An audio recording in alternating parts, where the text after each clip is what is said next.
Testing. Testing. All right, cool.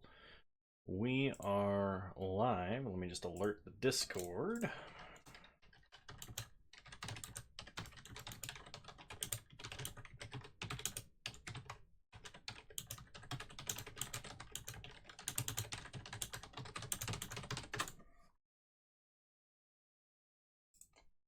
Cool.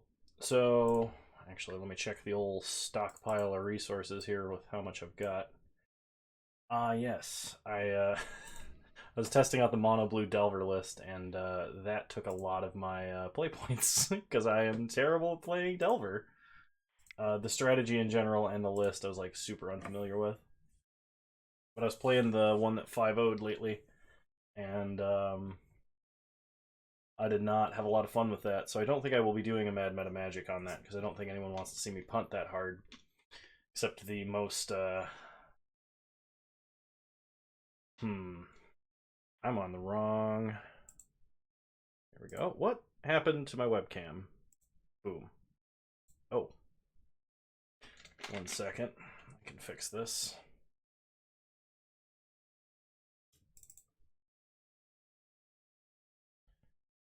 I cranked up the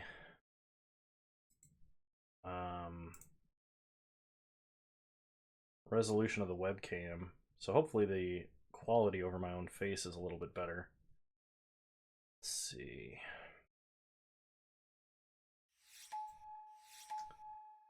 Well then.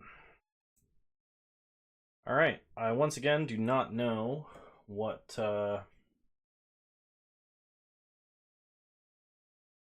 the archetypes are for this cube, if there are archetypes. I kind of like taking Dark Ritual, though. That just seems like a card that we could break. Just like generically powerful, doesn't lock us into any one thing. Hello there, Mixim, how's it going? My chat went away and I don't know how I can get it back. I'm back up to having 2 monitors again, so I'm like actually able to stream. Edit. Is there a way that I can like... How do I get the Twitch chat panel back?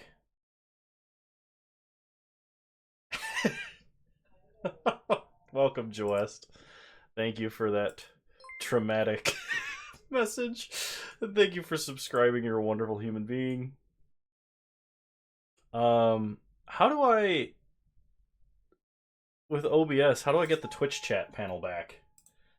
It's gone and I can't get it back. I can see the Twitch chat, but it's on the tiny recording screen. Apprentice Necromancer, 1 tap, sack it, return target creature card from your graveyard to the battlefield. It gains haste. Sack it at the beginning of the next end step. I kind of like Talrand. I think I'm going to take Talrand, just because it's a powerful effect. And we have a ritual. Let's see. Ghost Council of Orzova, the old Ghost Council. Good evening, Kefka. Welcome. Grim Affliction, Repeal, Steady Progress. Kind of like Repeal. I think Repeal is kind of nice, just as a generic answer to a lot of things. Like I said, I have no idea what the draft archetypes are right now. Mystical Tutor. Okay. There's a Honden of Infinite Rage. I like Silent Departure. I'm going to take Silent Departure. How do I get the Twitch chat back? It's gone to a place I can't find it. Aha! I got it. Can we pop it in there? Awesome.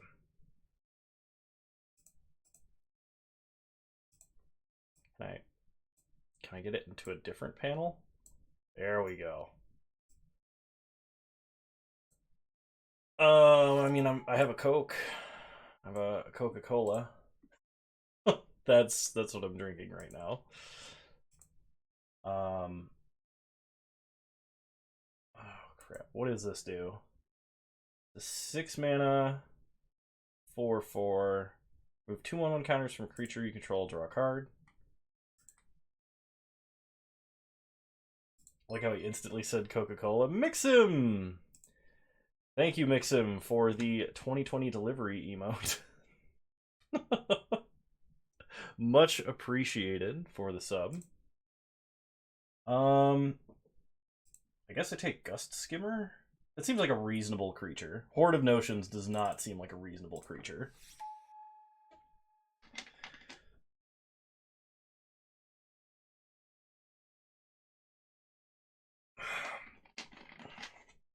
So we get Phantasmal Bear, Dragon Eye Savants, Savant. Don't know how to say that because I can't speak English. And there's a Self-Assembler. I think I take the Savants actually. Scion of Una, Flash Flying Fairy Lord. There's also a Moth Dust Changeling or a Vivid Marsh. I think I am going to take the Fairy Lord because I like having flash creatures in a blue deck. 1 second while I figure out why over here is not covered. Why are you this way, green screen? You have one job, and that's to be green. Or I tell you to be green.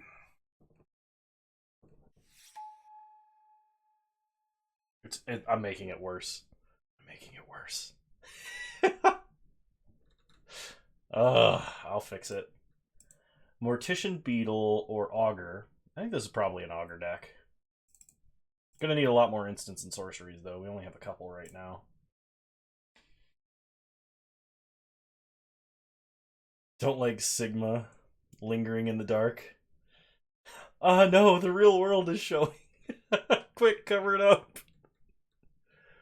Oh, jeez.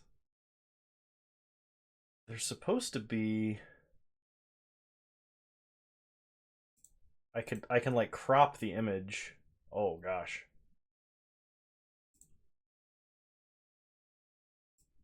Can we just crop like that?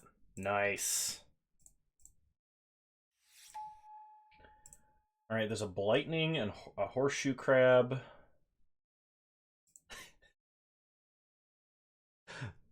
Yeah, exactly.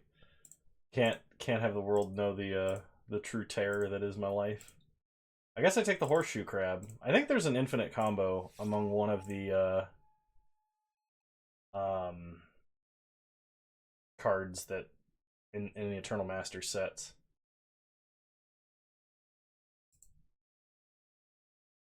Nice, Six Sigma, welcome. We have a Defy Gravity, which looks like it would fit into a Prowessy type deck, and a Whirlwind Adept. I'm going to take the Defy Gravity, because I like having very cheap flashback spells.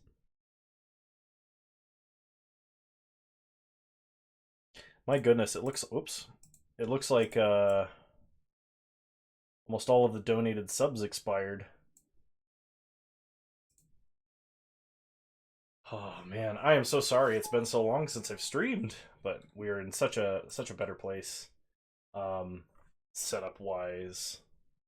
So, take a steady progress. Probably not gonna play that, but everyone make fun of Sigma while he can't respond. Six Sigma is a nice person. Did I do it right?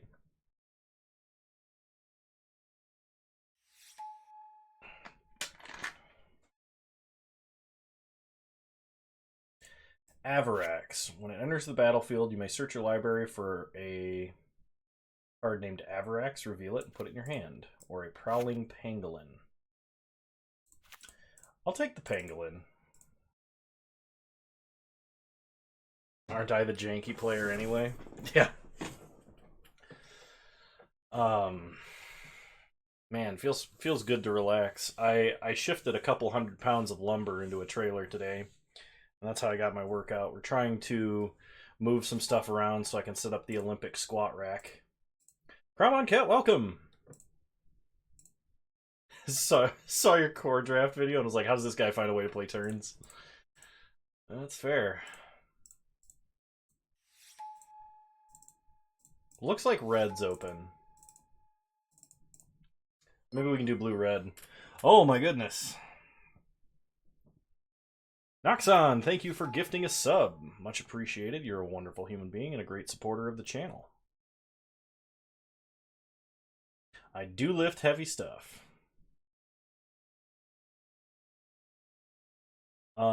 In this pack, we have Bone Splitter, which is good if we want to play like a...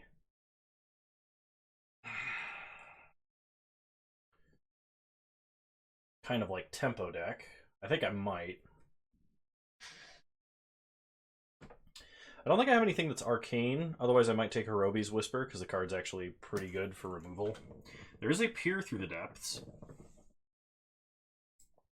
Latchkey Fairy is also good. I think I'm going to take the Latchkey Fairy, because we do have a couple of fairies, like Scion of Uda. Mana Vault. Well, I don't think I can pass up a colorless Dark Ritual. That seems pretty good.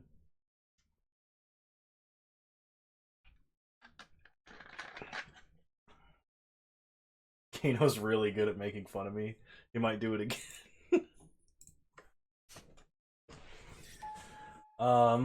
Let's see. Ankh of Mishra. I like Obsessive Search. Cantrips, I think, are just going to be good.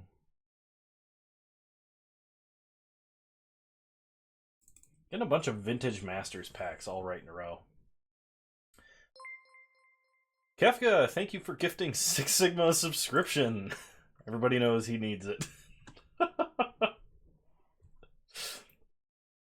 Giving us all a bunch of emotes.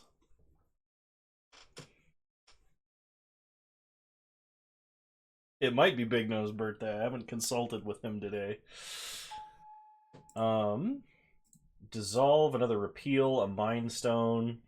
I like taking Repeal. Blizzard Spectre.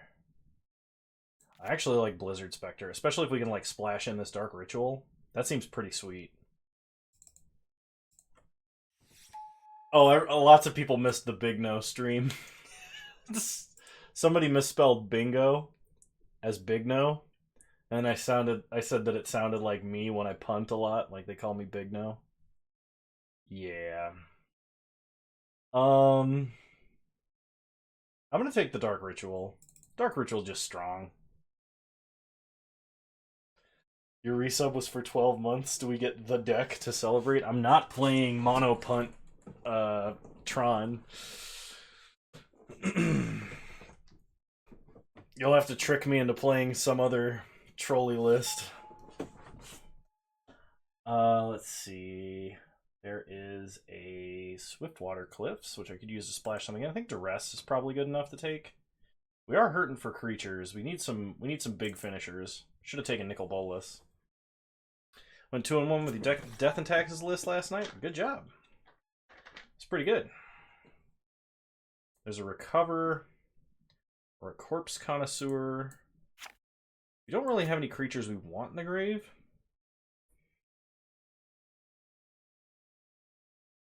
But I mean, I guess I'll take it.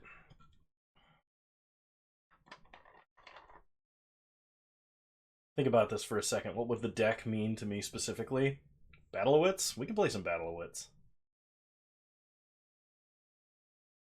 I took the most recent 5-0 Eldrazi list I could find, and I figured, hey, if somebody else could 5-0 with it, I can 0-5 with it. So in this pack, we have Earwig Squad. No worries, Kefka. We have Earwig Squad, Auntie's Snitch, and Thieving Sprite. I think I can take Earwig Squad. We have a couple of different fairies now. Oh, that's a goblin. We'll take Thieving Sprite. Or Logic Knot? No, Ephemeron. Ephemeron's actually like a legitimate control win condition. I'll take Pier.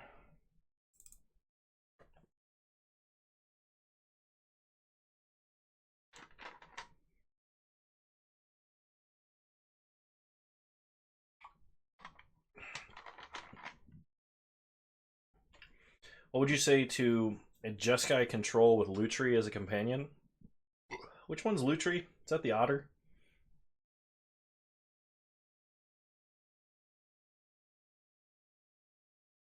Is that the one that's fork on a 3/2 flash or something like that?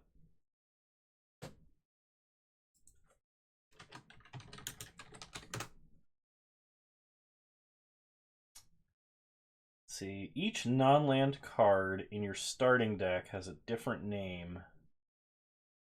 Enters the battlefield, copy an instant or sorcery.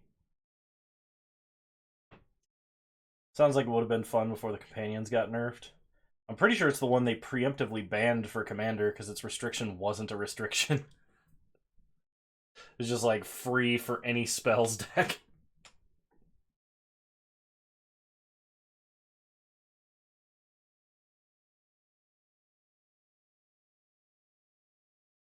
I will say that like Companion was perfectly designed for limited. Like if you could actually get a Companion in your first pack, you might actually be able to play it. But like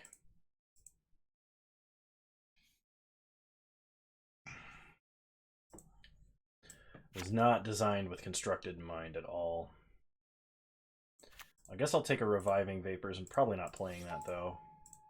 Tyrant's Choice is a burn spell at worst.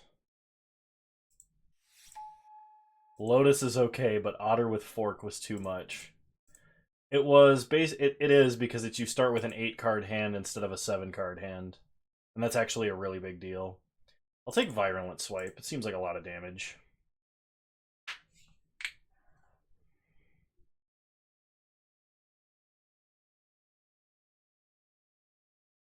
Man, I hope we get like something on the level of Grave Titan for like a black finisher here, because we have like double Dark Ritual and Mana Vault with nothing to play off of it. Rat Catcher. At the beginning of your upkeep, you may search your library for a rat card, reveal it, put it in your hand, and then shuffle your library. I don't think we have any rats, unfortunately. Second Thoughts, Dynacharge in the sideboard. Even after the nerf?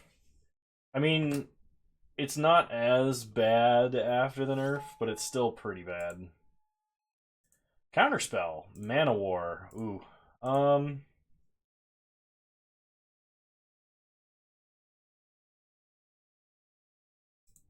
think I gotta take Mana War over Counterspell. Counterspell's really good, don't get me wrong. Cackling Counterpart. No, he means Jeweled Lotus from Commander Legends, which is a black lotus that you can only spend the mana on your commander. The Crippling Chill, Seagate Oracle.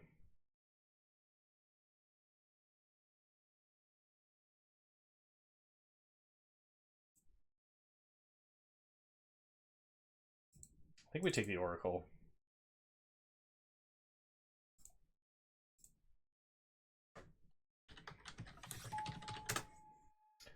High Market, Wrath of God, Expedition Map, Dread Return, Vidalcan Infuser.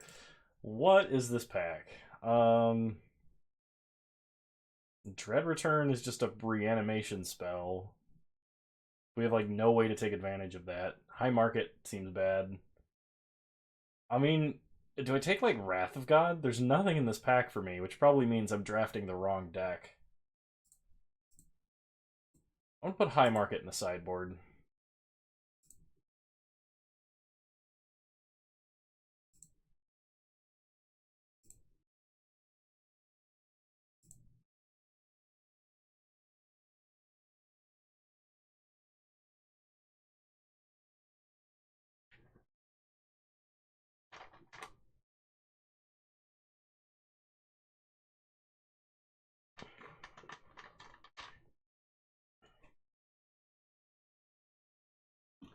So for our Thanksgiving, um, I quarantined for 2 weeks, then drove across the country.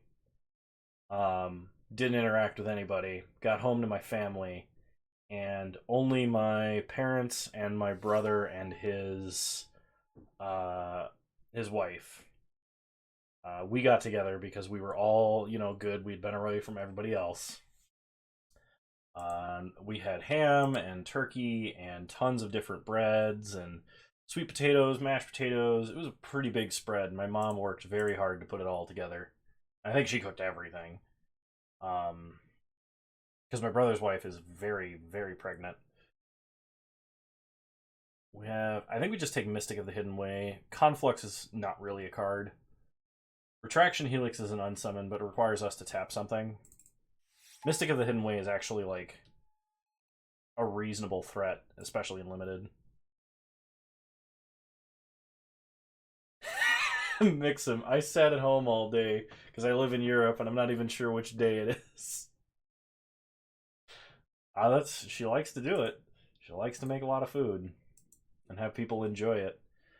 I would say Bone Splinters here, but I don't think Bone Splinters is the way to go. I think we gotta go Nameless Inversion.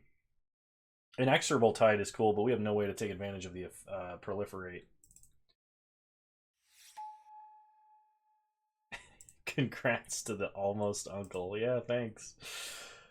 I will become an uncle for the first time. And probably remain an uncle for the rest of my life.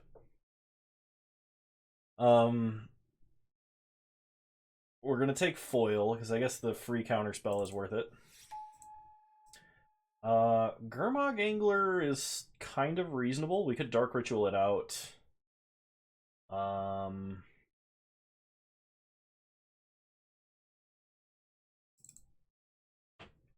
Yeah, I'll take Gurmag Angler, because we can dump a bunch of stuff in the grave really quickly. Disciple of Bolus seems kind of good, but like at the same time, what am I sacking to Disciple? I probably should just take like Divest or maybe Relic Runner. We don't have that many historic spells though. Yeah,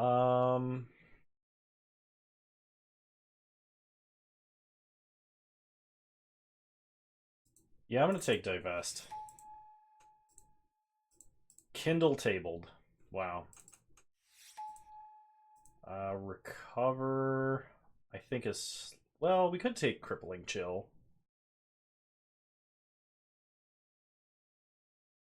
Let's take Crippling Chill. I guess we'll take a Vidalcan and... Well, we could take High Market. Yeah, we're not putting charge counters on anything. We'll take High Market. I don't know if we're playing it, but we'll take it. Horseshoe Crab. Oh, Horseshoe Crab plus Retraction Helix is a combo. That's something I actually should have picked. Shouldn't have taken a second Horseshoe Crab. Didn't think about that quick enough. Didn't think about it the first time it came around either.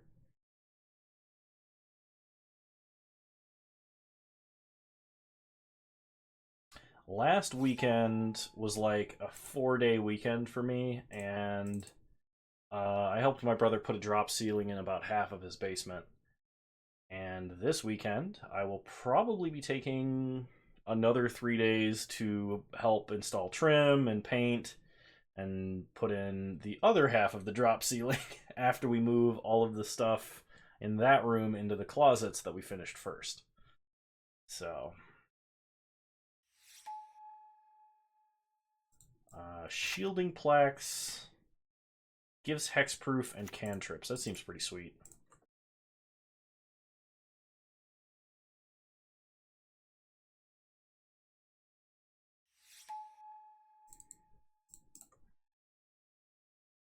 You shot squirrels last weekend. As in, did you go hunting? Were they pests? Or is that some kind of slang I don't understand?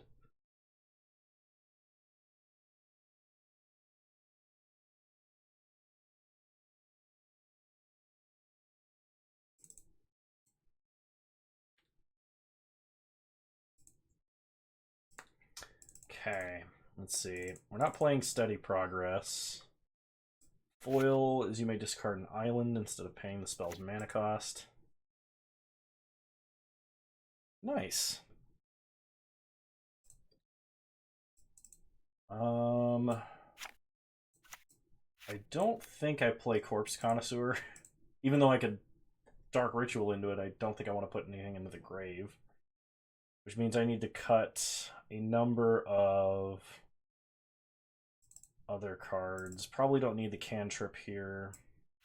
We ended up with like nothing with prowess. I do actually I kind of like the cantrip because we do have Gurmag Angler and it helps with Delve. I need to cut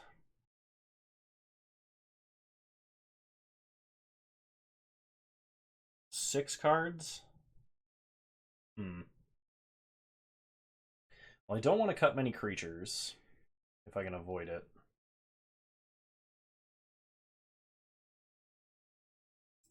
Guess that does mean I'm cutting Obsessive Search. Probably Peer through the Depths. We're not really looking for any one thing in particular. Let's see. Latchkey Fairy, Scion of Una.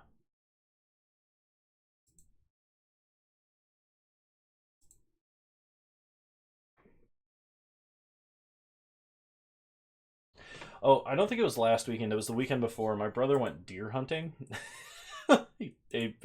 The day that he got there, they were like, he got there the day before the season started, and there were like 6 doe just sitting next to the hunting lodge. He's got a picture of himself like within 30 feet of all of them. And then he was like, yeah, we went to bed, woke up the next day, and didn't find any deer for the whole weekend.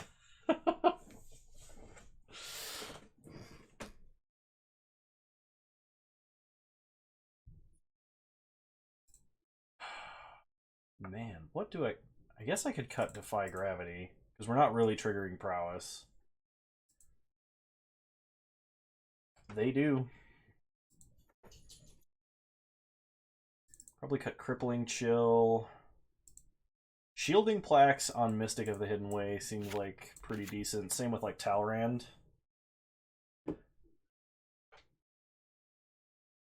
I need to cut 1 card and it's probably a creature. We have Ratcatcher can tutor up Nameless Inversion, but we don't have any other changelings or rats. So I think I'm going to cut Ratcatcher. Okay, combine groups. Don't need a forest. Give him the old 41 card special.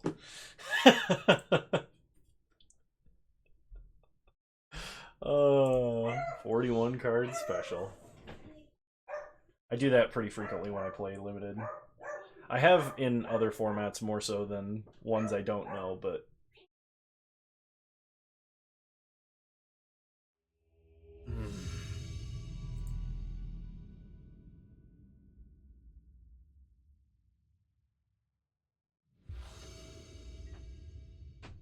alright, we'll play first.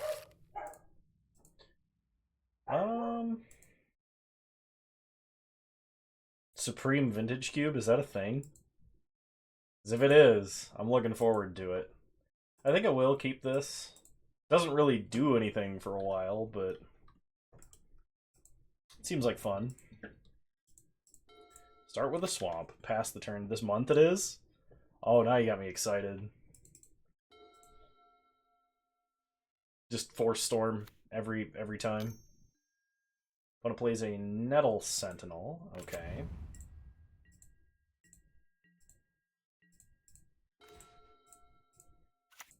Untap. Yeet. Pass the turn.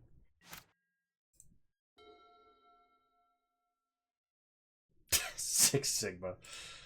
Ugh. Okay, opponent replays Nettle Sentinel.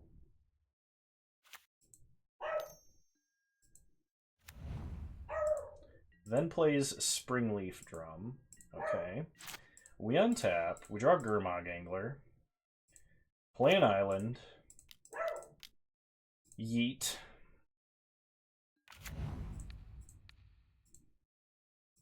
Supreme Draft Vintage Cube. Nice.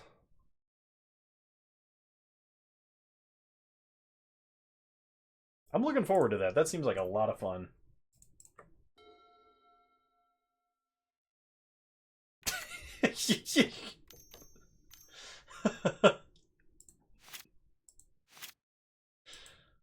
On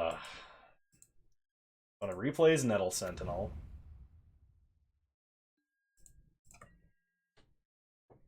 Passes. We draw. Swamp. Let's see. Play a swamp. I could Dark Ritual to go from 4 to 6, then play Gurmag. Oh, it was your first 5-0 today? And you did it with Tron? Nice! I remember my first 5-0 with Ad Nauseam. Oh, that was forever ago.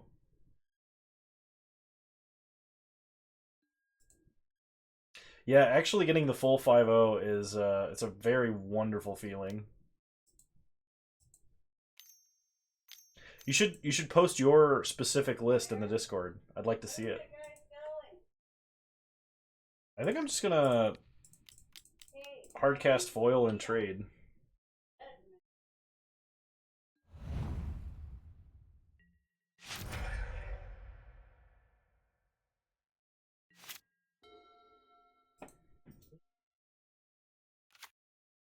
Nice. 4 mana. Opponent plays a Crowned Ceratok. We untap. Draw an island. Play an island. It's Dark Ritual.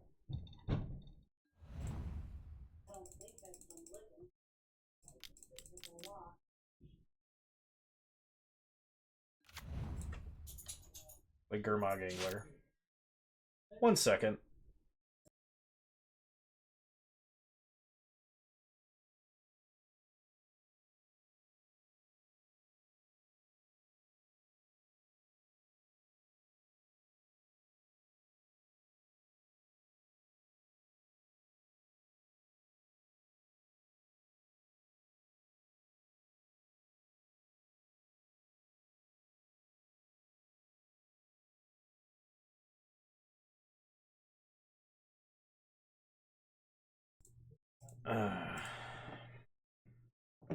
And we're back. Sorry, I had to answer a question about Porter to my parents. Starting to go infinite with mainly Tron, that's awesome. Yeah, posting a picture in the Discord's fine, I just want to see. Are there other cards we need in our graveyard? We can flashback Silent Departure. Go chair. Chair stream.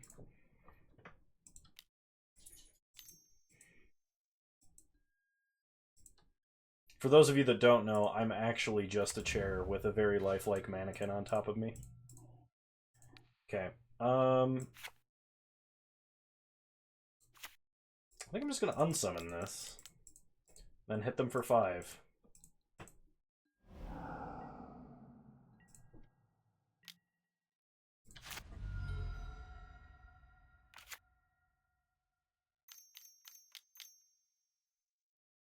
Okay. Opponent replays... Oh no, they're playing a 6-drop. Colossal Dreadmaw. Well, that's a problem. Draw a Gust Skimmer. So let's duress our opponent. None of their cards are cards we can hit. So we'll just play a Latchkey Fairy. Ass.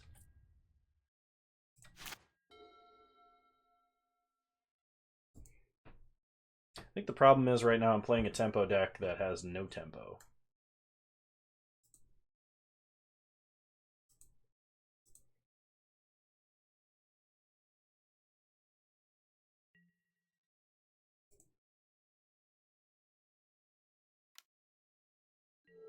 Opponent attacks for 6. We'll take 6.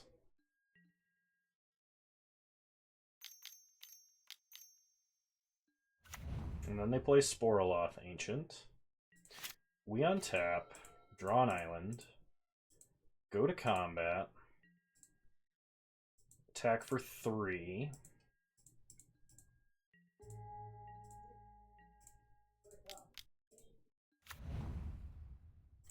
Play Gust Skimmer, play out island, pass the turn.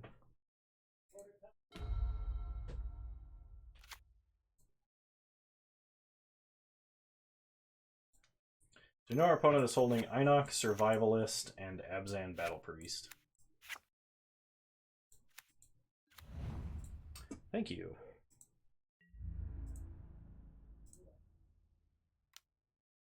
I like that list. It's a good list. We'll take 6.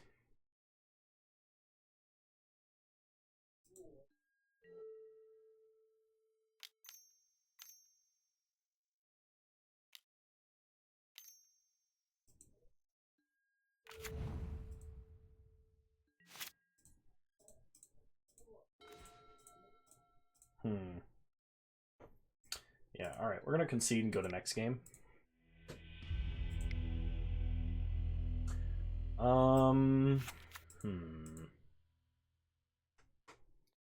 I think I want Crippling Chill and Defy Gravity in this deck. And I'm going to cut probably Shielding Plaques and Dragon's Eye Savants.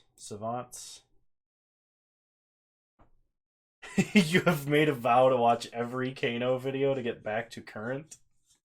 Jeez.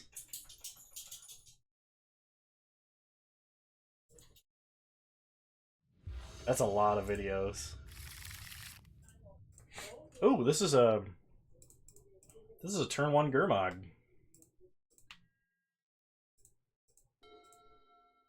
So we can go Swamp, Ritual.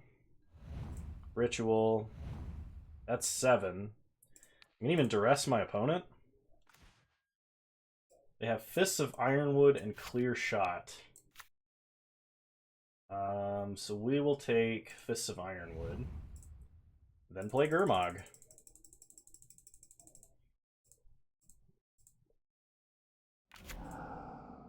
Yeah, turn 1, 5/5. That was a great opener. That was like the dream. When it plays a forest, we play an island. Go ahead and get in for 5.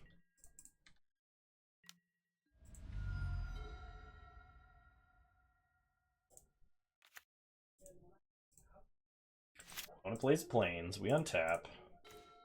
Draw Nameless Inversion. Play Seagate Oracle. We'll get Crippling Chill. Go to combat, hit them for 5.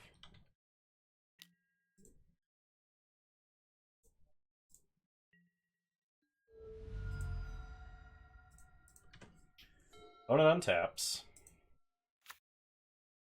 Plays a forest, which is not a card we knew about. We draw Scion of Una.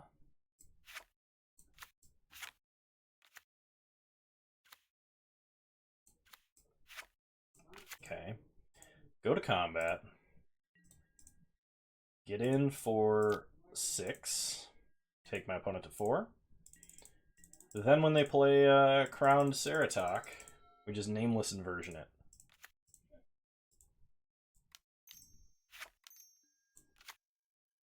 Brawn, as long as it's in your graveyard. Okay.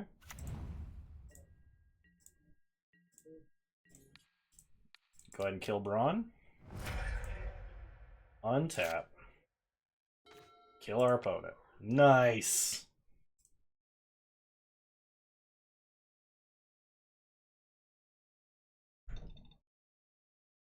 Nice. 11%. No wonder you're always leaving the stream so quickly. I don't like IPA, but sours are great. I will say that much. Sours are fantastic. I think I am just going to keep this because we can get a very quick Mystic of the Hidden Way, which is a very fast clock.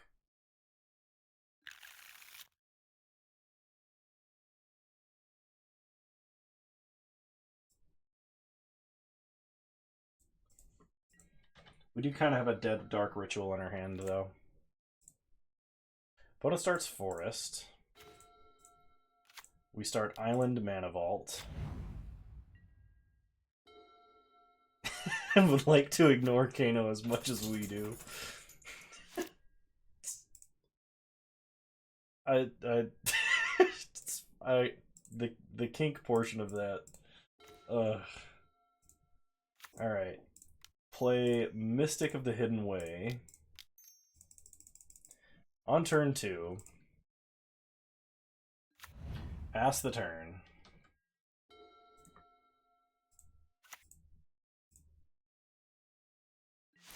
We untap.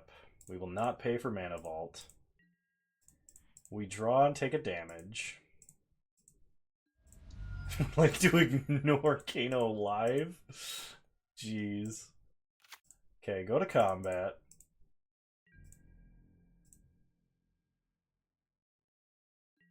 Is the degrees when it would freeze? Oh, okay.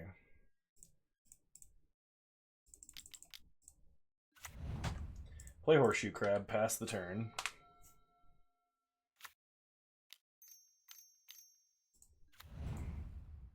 Opponent plays a Spore Sower Thallid. We will not pay. Play a Swamp. Go to combat. Attack for 3.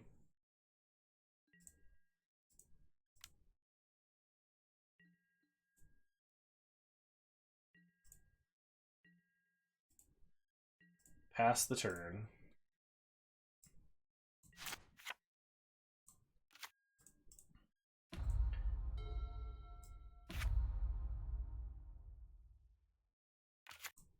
Opponent plays a Plains. 3, 4 mana. I know, I'm very close to 600. It's exciting.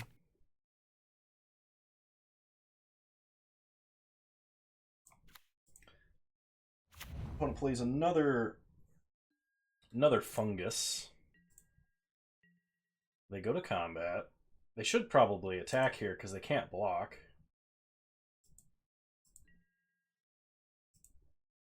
591 fake email addresses. You might have a point, but actually there's a lot of people that come back and watch like every single day. I was looking and literally half of my watch time is from subscribers, which is like unheard of. We untap. We don't untap Mana Vault. We take a damage. Play a Swamp. Kind of a waste of a Crippling Chill here, but I do want to cantrip and see what I can get. Okay, I like Mana War. Attack for 4. Take my opponent to 10. Pallid Mycoderm gets a counter. Yeah, of the people that subscribe to me, I'm very happy that they watch a lot. I think I have a few really dedicated viewers. Because like I think Oz I think Oz watches every video. Ugh. Opponent has a Hunt the Week. Well, at least we have an unsummon.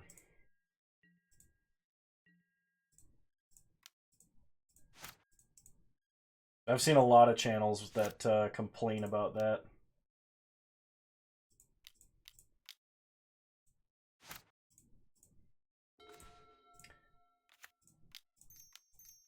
Go ahead and Mana War. Bounce the Pallid Mycoderm. Get in for 1.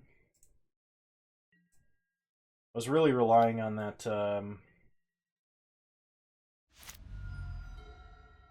Mystic of the Hidden Way, though. Are you able to determine screen names to IRL names based on our comments? There's a few that I know the names of.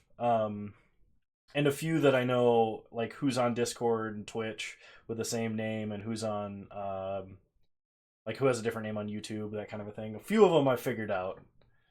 But I'm not going to out anybody that... Otherwise, they would just care. You know, like, if they cared, they would say something like, oh, yeah, no, I'm actually this.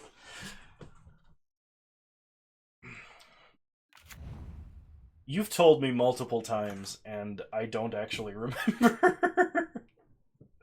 Like, I know who Oz has a different name on YouTube. Okay, untap Mana Vault.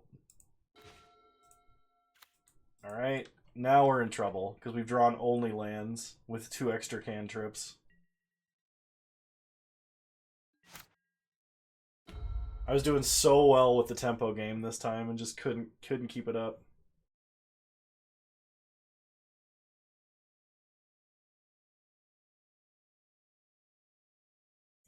Hang on, if I haven't cleared out my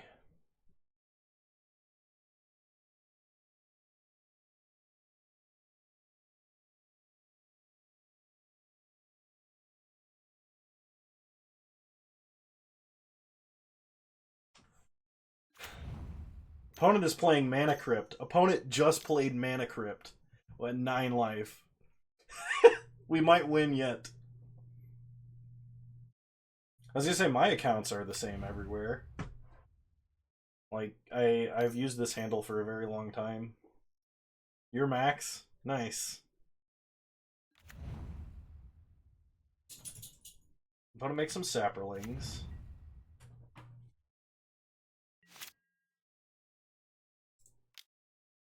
Oh no, we're not gonna pay for it because it's already untapped. Ooh, Blizzard Spectre.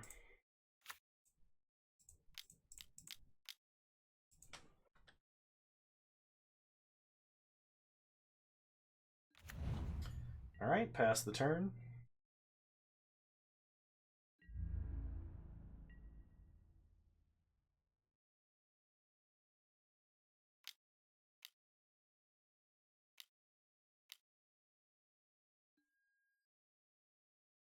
Is my opponent courting?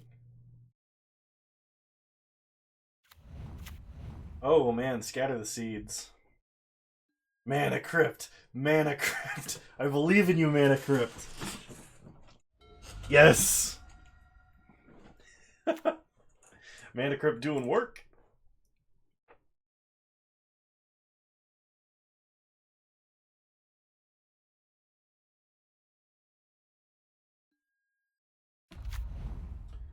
Alright, opponent makes a sapperling.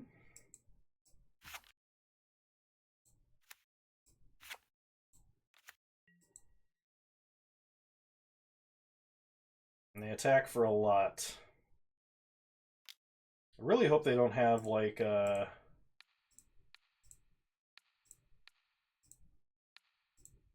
big overrun effect or something that can just kill me on the spot. That'd be sad. Oh! They can sack sapperlings to give each creature they control that's a fungus or a sapperling +1/+1. That's an onboard trick and I just didn't read. Yep. Pretty sure I'm dead. Regardless of whether I blocked or not.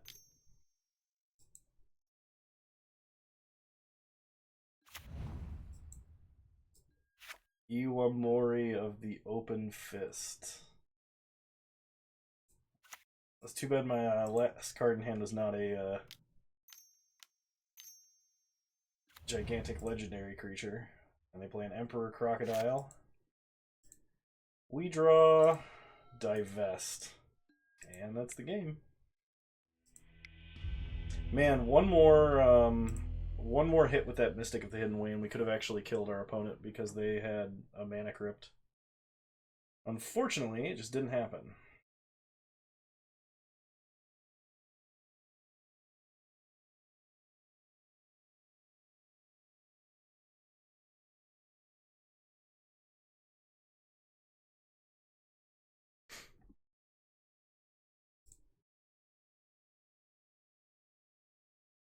So when does... So Chaos Draft Master Sets ends on the 9th.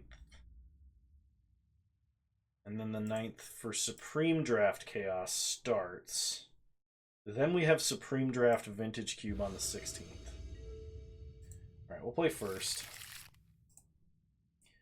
It's not a crazy fast hand, but we have Divest into Augur, which I kind of like. So I'm going to keep this. Maybe I should be mulliganing to, like, double Ritual. Gurmag.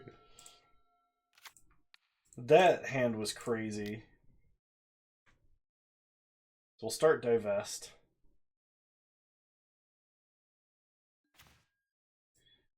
Opponent has Wild Mongrel, Devoted Druid, Indication Crier. They also have Elephant Guide. So my opponent's deck theoretically just goes wide. I think that means I take Acacian Crier from them. Pass the turn.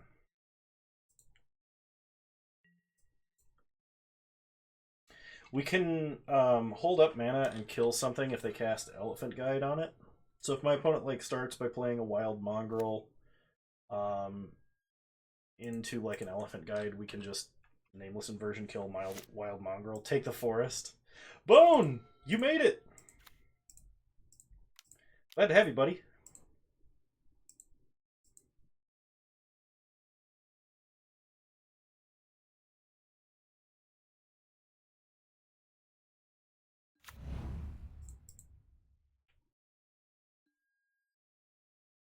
Have to ship all those to the bottom. That's kind of sad.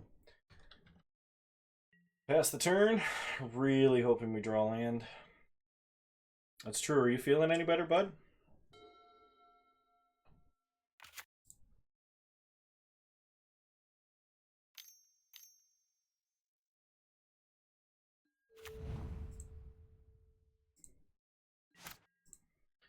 We untap. We draw. Duress. I could duress the elephant guide, and then I don't have to worry about it.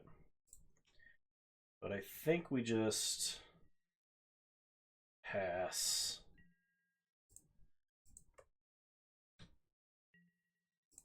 Everything hurts when I move or readjust. Probably have swelling in the cartilage in your joints. That really sucks.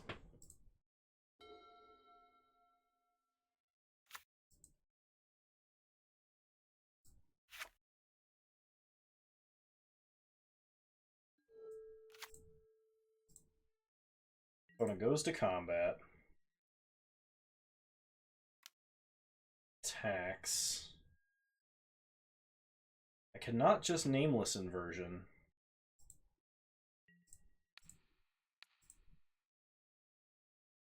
We are going to block. Opponent will likely discard a card to let Wild Mongrel kill Augur.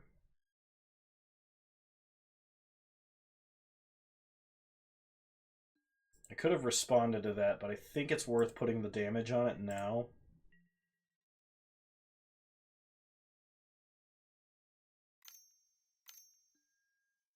They play another Wild Mongrel.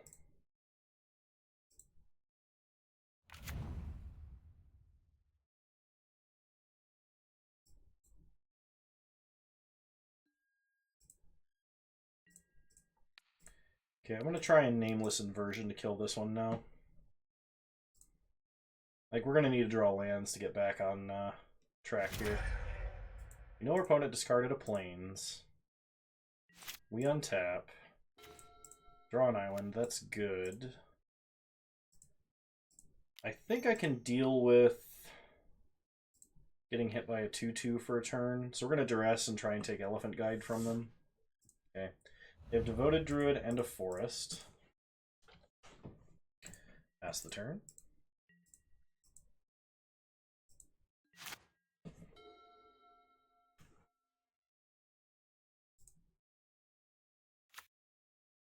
Opponent plays a Plains, so they're still holding Devoted Druid and a Forest. They hit us for 2. What is Flunge? Oh, I don't remember who said it when I think it was Six Sigma when I was like, what does Flunge mean? It makes me laugh.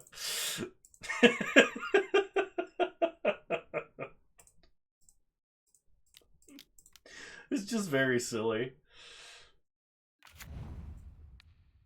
Bounce Wild Mongrel. Pass the turn.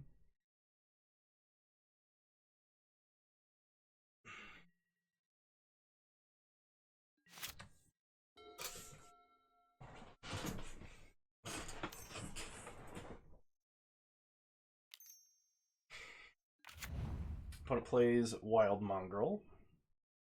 Their hand is Forest, one unknown, I'm pretty sure. We untap. We draw Island. Play Island. We'll go ahead and morph Dragon's Eye Savants.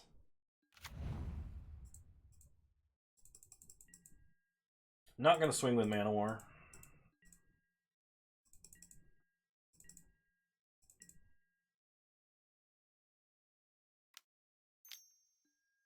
But it raises the alarm. Sure.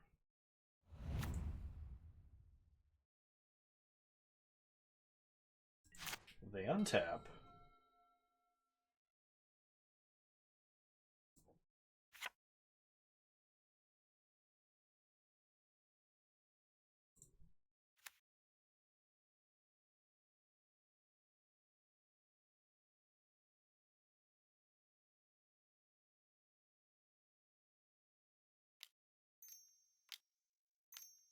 Four mana, 5 mana.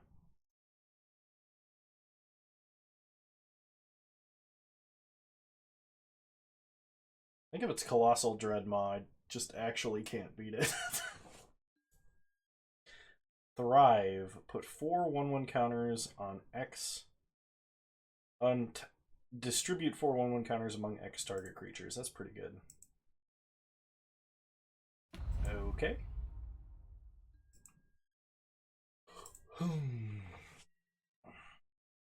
When it goes to combat, attacks for 3, 4, 5, 6, 7.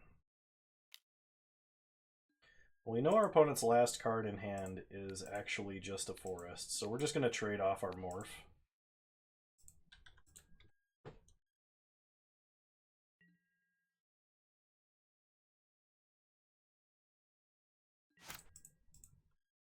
We untap, we draw an island, play an island,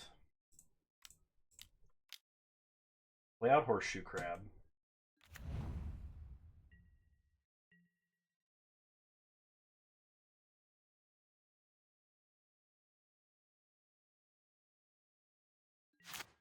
Pass the turn.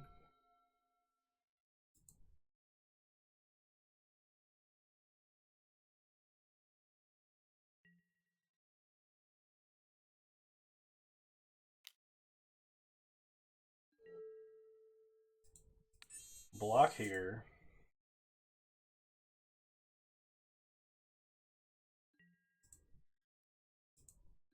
Why are we playing a 1/3 with bad vigilance? Because I basically ran out of playables.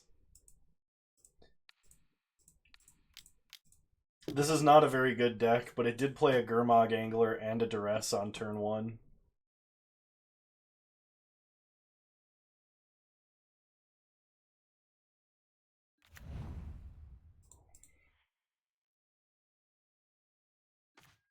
Yay, Gurmag Angler.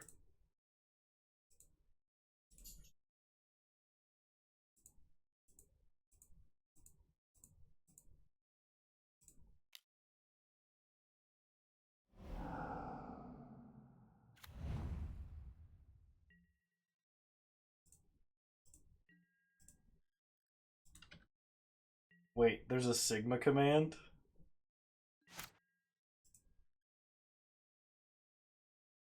I must admit that Six Sigma...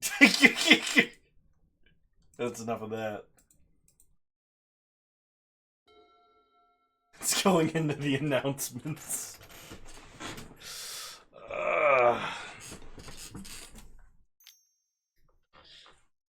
You guys are crazy. Opponent pacifies our Gurmag Angler and just undoes all of our hard work. Yeah, Bone, I even, I drafted one Horseshoe Crab, completely blanked on its supreme synergy with Retraction Helix, and drafted a second Horseshoe Crab when given the option of Horseshoe Crab versus Retraction Helix.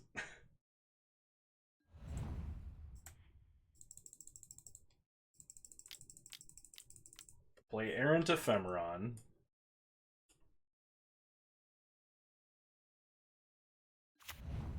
Pass the turn. Oh, I gotta stop yawning.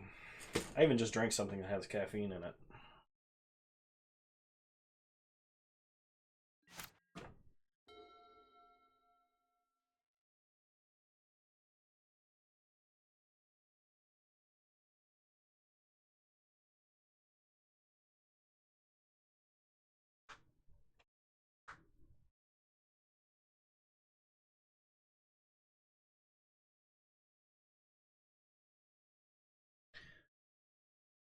That's a lie. He does not work at a bakery. He's an underwater basket weaver.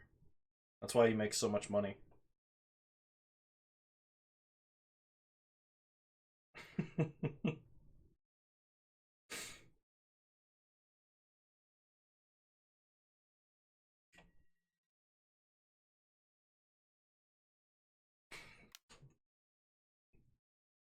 Opponent attacks us for 3. Anything we block with is just gonna die, so we're just gonna block. We're not gonna block, is what I'm trying to say.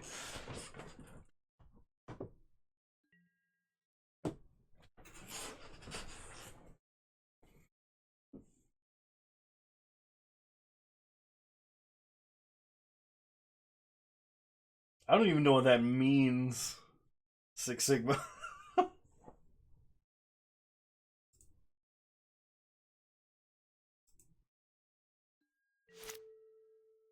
Alright, we draw Seagate Oracle. Well, the good news is we're drawing... It's next to a gym.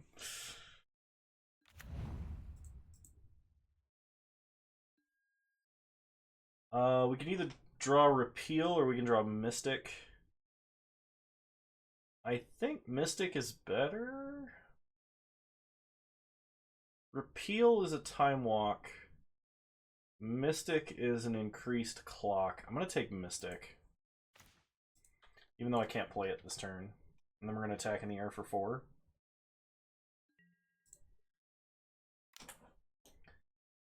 Do you get a lot of... That's actually a good question. Do you get a lot of business from like people who go to the gym? Because there was a bakery out here that opened in the same building as a gym. It was in one of the like strip mall areas. And every time I would pass by that bakery, it was just like packed with people in tanks. So I was like, they know what's up, going for like their donuts after the heavy workout.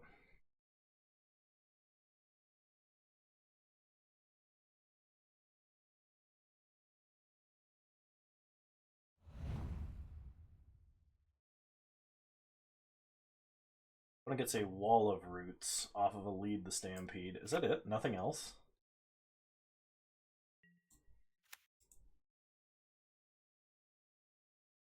Okay, they attack for 3.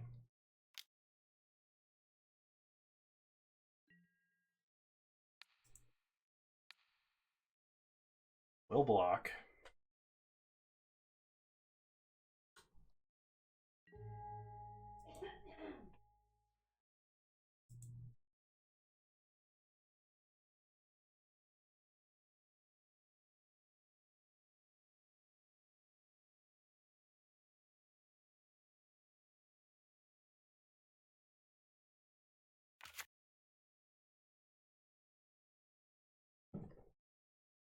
Oh, here's a good idea.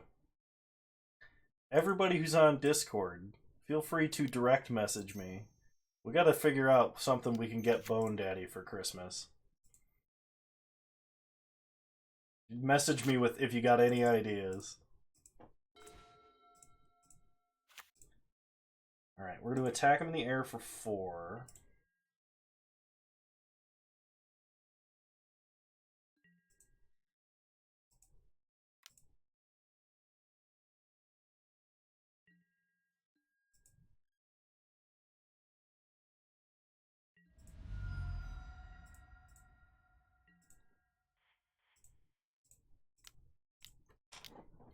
We will morph Mystic of the Hidden Way. Pass the turn, because we can unmorph it on their end step.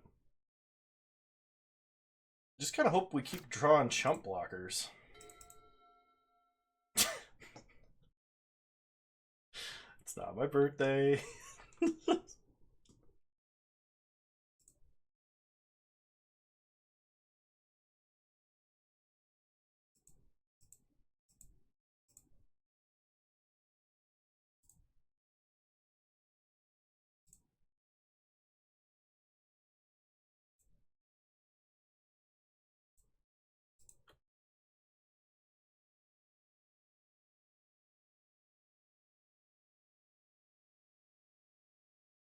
Why is my camera unfocused?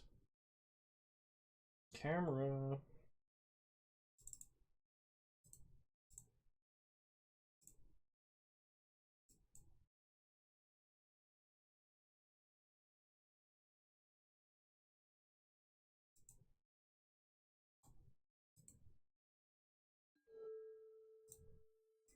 Alright.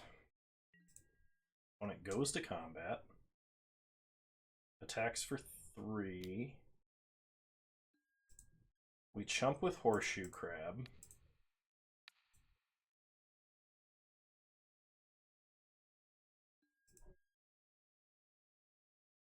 Horseshoe Crab dies. My goodness. Oh my goodness, that's a loud notification.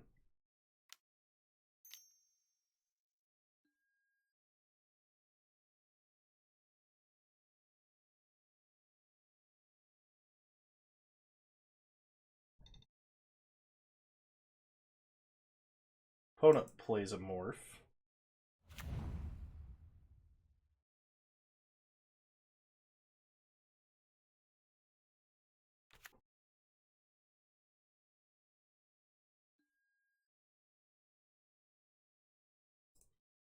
Okay, on their end step, we are going to unmorph Mystic. We untap. We need to draw removal of some kind. Or a creature we can't play, I guess. Well, if I had drawn a creature I could play, I could attack with both of my creatures. And then my opponent would be on a 2-turn clock instead of a 3-turn clock.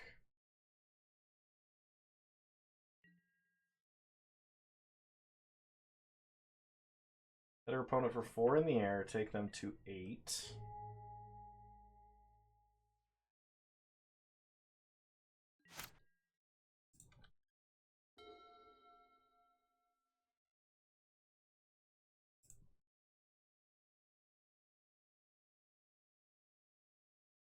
My goodness.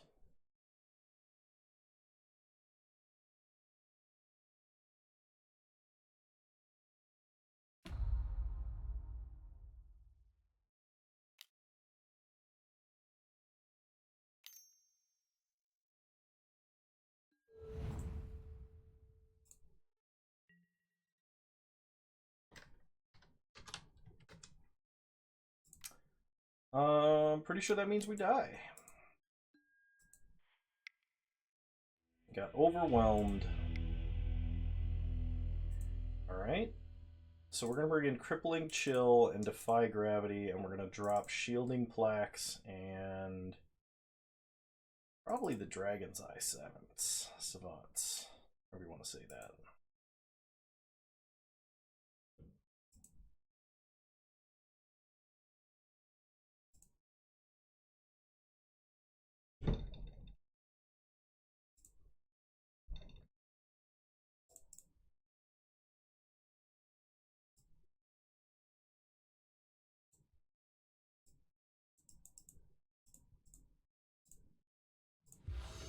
There we go. Just had to get it to autofocus. We'll play first. This is Talrand with a repeal backup, which I kind of like. I think we still start turn 1 Duress, though, because we're not doing anything for a long time.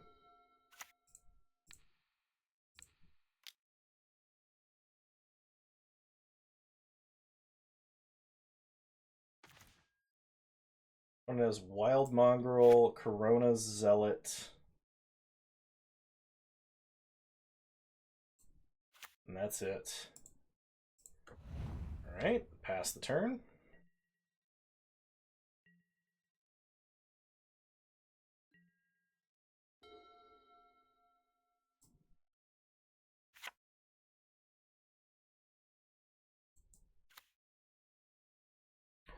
When it starts Forest. Nothing, we draw. Foil. Okay. Pass the turn. I don't think I'm going to foil a Wild Mongrel. But if we can get one more island, or a swamp, really, I will hold up a foil to protect Talrand. Okay. I'm going to play his Plains and Wild Mongrel. So they have 2 unknowns in their hand currently. Okay, we draw another island. Pass the turn. It's perfect, because it means we now have a way to protect Talrand. Corona's Zealot. With a K. As in Corona the false god. Not Corona, what is their slogan? The beer. Okay,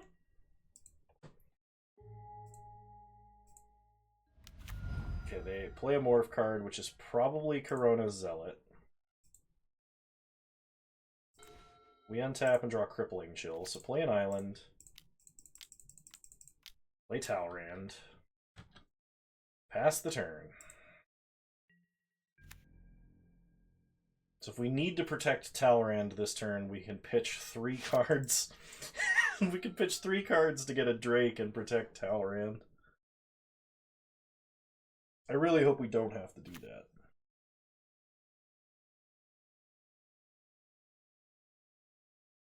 Please stop comparing us to a virus and buy our beer. Tell you what, every time I've drank Corona, it's great for the first 2/3 of the first bottle. Then it gets really skunky at the bottom. And then every Corona you drink after that tastes like that skunky part of the first Corona you drink. It's pretty good for the first 2/3 of that first bottle, though. For being what it is.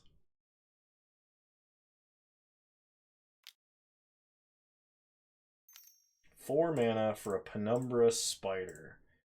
That is going to get foiled. Discard an island, discard Crippling Chill. Get a Drake. Counter Spider.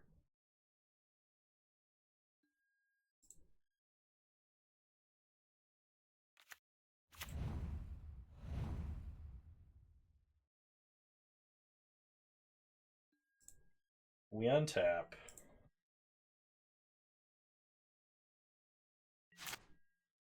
We draw Augur. Repeal the morph, because it's only 1 mana. It was like a 3 for 1.5, right?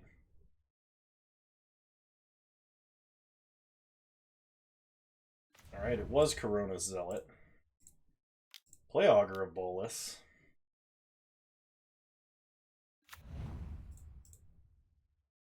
What is my least favorite deck to play?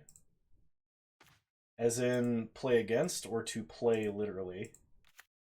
Because I think the answer for both of those questions is probably Lantern Control.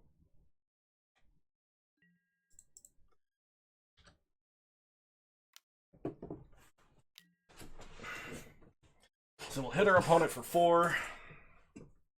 Pass the turn.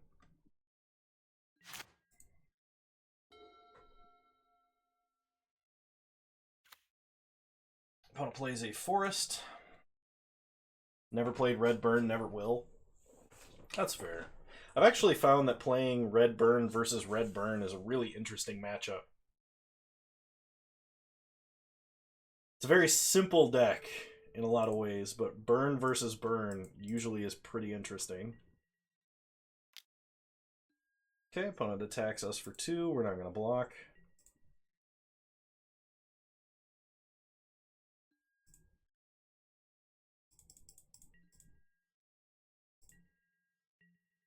Since we have double black on board, I think I'm just going to throw away this ritual as a way to get another Drake.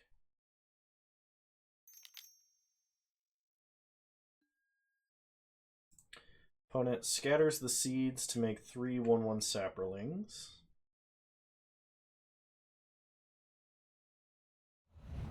I think I probably should restart the client.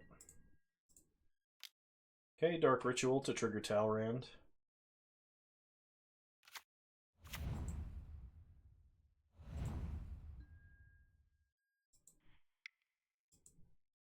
Hate playing against Bluetron and Amulet, and you hate having to play with Aether Vial decks.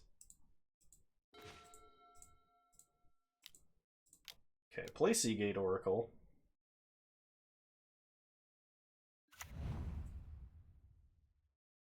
Look at the top 2. Scion of Una and Divest. We will definitely be taking Divest. What's wrong with Death and Taxes? Says the man who owns like 43 Thalias.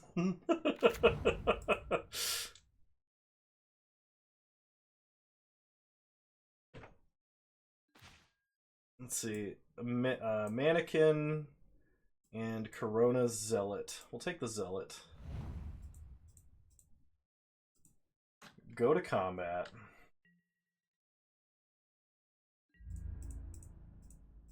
Attack with 3 Drakes. Get our opponent down to 10.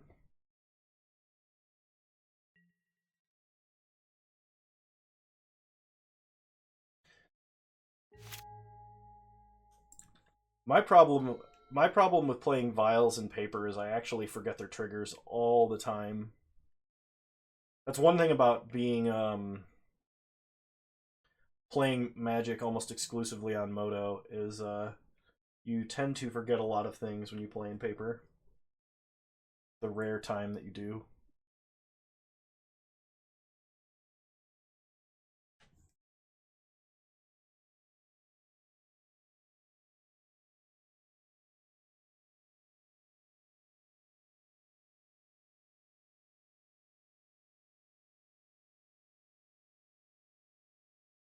Just get good.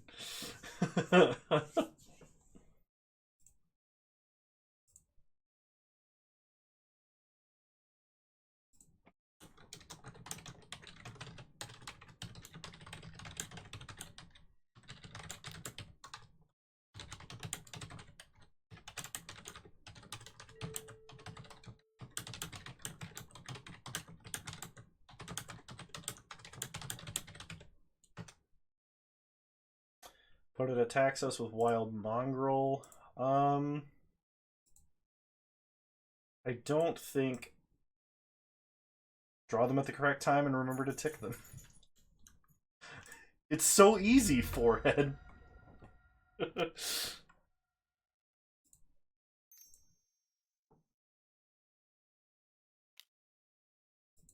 Just draw the cards you need and win. Opponent is playing Crusader of Odric in their deck.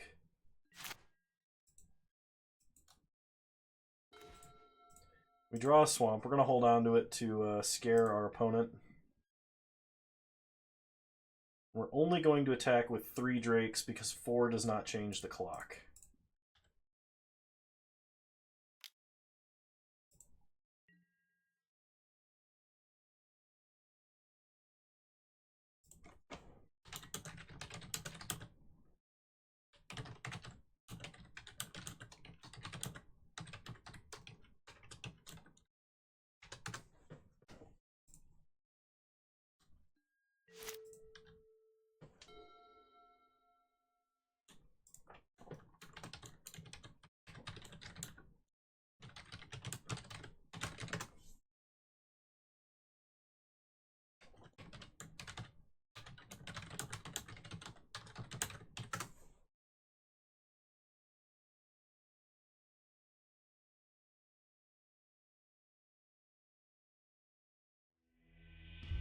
Alright. We got there. I really wish that Modern was allowed to have good cantrips.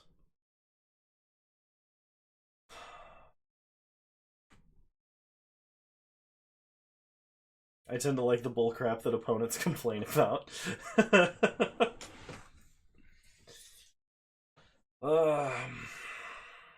I mean, I like playing decks that nobody gets to have any fun, but even I won't play Lantern Control. I'll play Pox, I'll play Land Destruction. I don't like playing Lantern. I'm a little bit opposed to infinite counterspells, because that just shouldn't happen, but...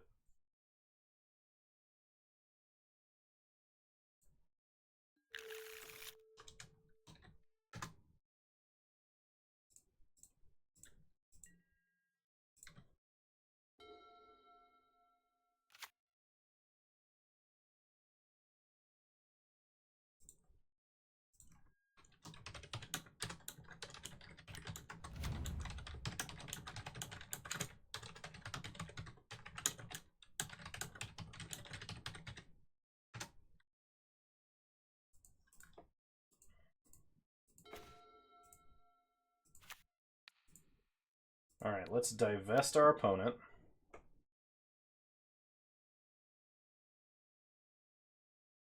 Opponent had a Chatter of the Squirrel. We're going to take Penumbra Spider. I know Acacian Crier is also a problem, but it's a 1/1, so it will die to Nameless Inversion.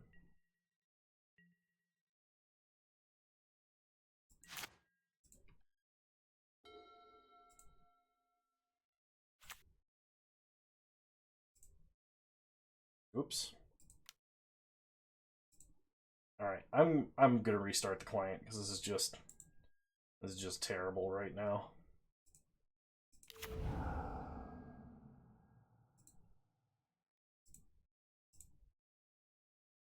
Oh my gosh, it's not even letting me. It's not even letting me switch to the other window. Okay, here we go.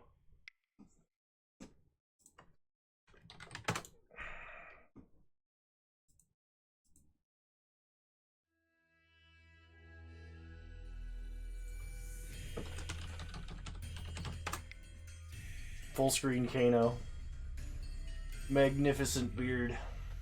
It's actually looking pretty good right now. It's like gotten way fuller since I've been home.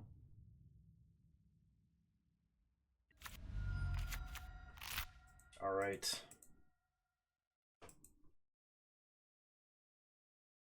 Full screen Kano bingo.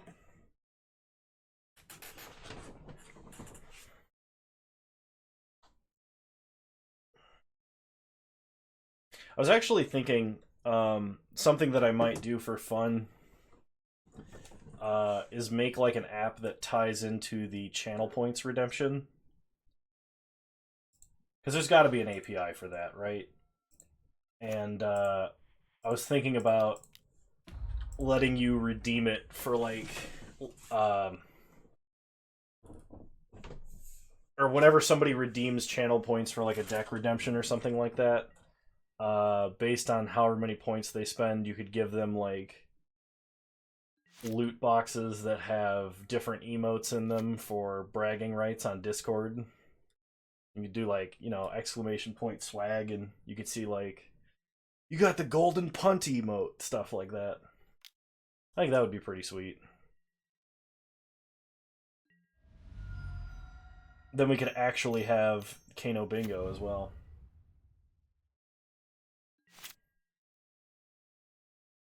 Alright, Errant Ephemeron ticking down. I don't know. I don't know if I would do like a collectibles thing necessarily, but I was trying to think of something that would make it cool. So we're going to kill Crusader. You have a file with the bingo? Yeah, no, you can go ahead and post that on Discord. I do like me some bragging rights. A lot of people do.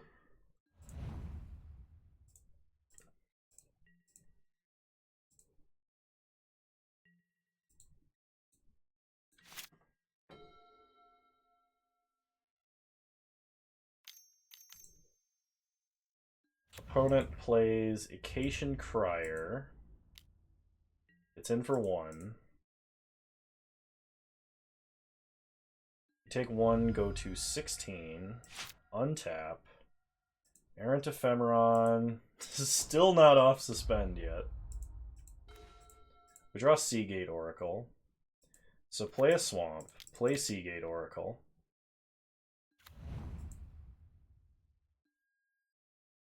We will take Gurmag Angler, though we cannot play it yet.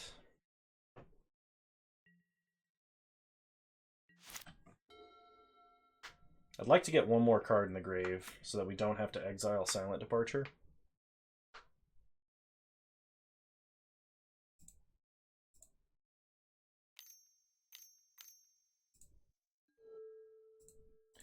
Lead the Stampede. They got a Mannequin. Something tells me they're not playing enough creatures for Lead the Stampede.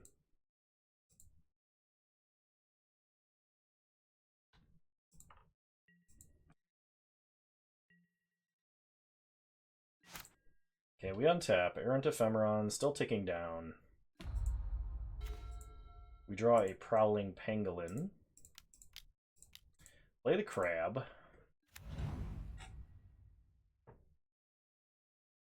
Attack for 1. Get an aggro with a Seagate Oracle. Seagate Oracle?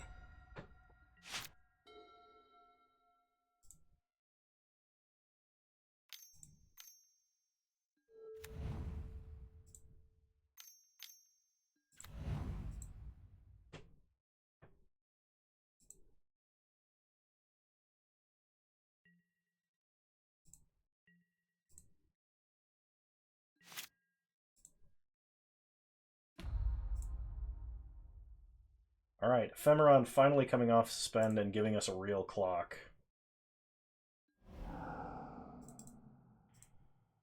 So cast Ephemeron. We draw a land, play a land, go to combat, attack for 4 in the air.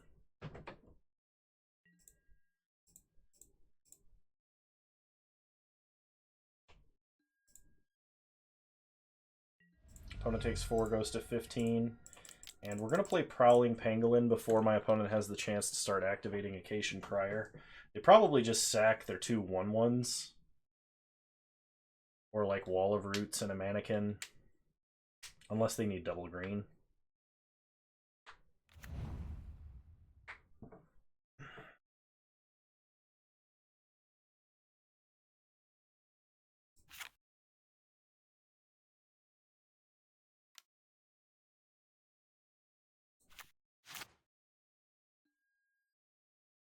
No, I will not sacrifice. Opponent does sacrifice. Alright.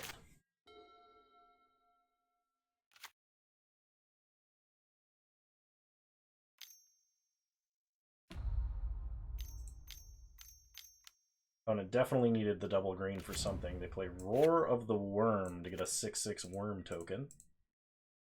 Alright, that's concerning because my opponent is going to have more than one. Play a Swamp. Go to combat. Attack for 4 in the air. We can at least unsummon one of the worm tokens next turn.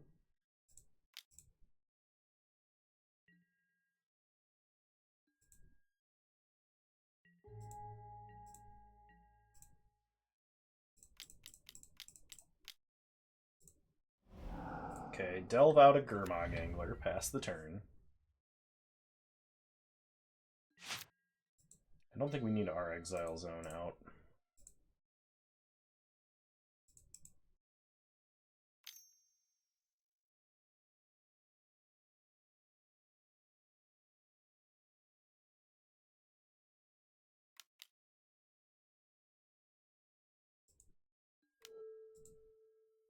Okay. When it flashes back, Roar of the Worm.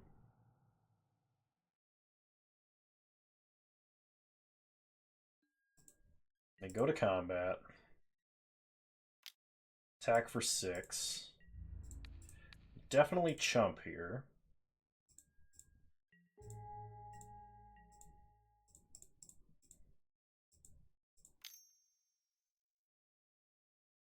Our opponent is playing something else. Wild Mongrel, okay.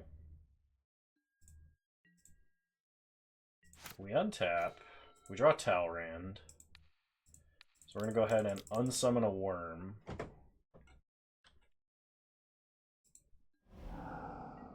Swing with the whole team. Work Bell, yeah, but 2. Welcome back, Kefka. How's it going? Hope the rest of your work was alright.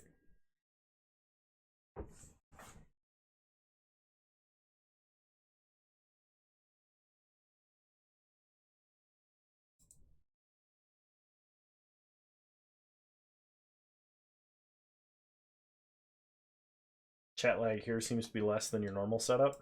That's interesting. Because I don't think that should be the case. Opponent pitches a Plains, sure. This means we lose our Horseshoe Crab, but my opponent has no cards in hand and they are dead in 2 turns to the Errant Ephemeron. And they will have to keep something back to block the Angler. Opponent attacks us for 9. Do they have a Wrath of God? We get hit for 9, go to 7. Another Wild Mongrel, okay. We untap, we draw Duress. Go to combat. We attack with both. Getting late, is it? Opponent has to block. No worries, man. Thanks for tuning in. It was good to have you on stream, and I approve of your choice of beer. So we'll play Talrand, and then we're going to duress our opponent just to make it flyer. So we have blockers. And as long as my opponent doesn't have an overrun this turn, we should be fine.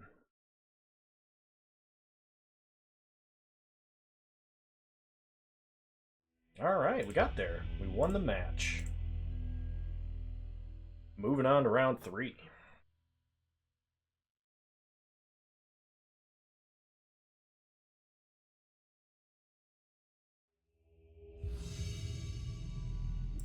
Round 3, here we go.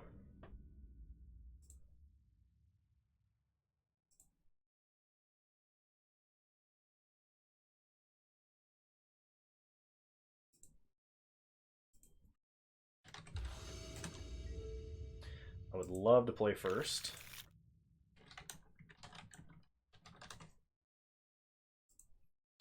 This is not really a good hand. I'm going to mulligan.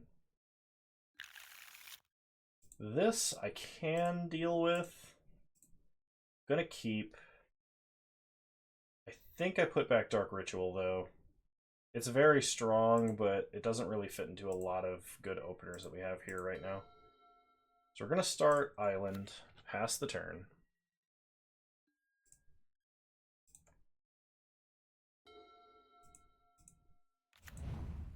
Opponent plays a Mountain Valley. We untap, play Island, suspend Ephemeron, pass the turn. Opponent cracks Mountain Valley on their upkeep, gets a mountain.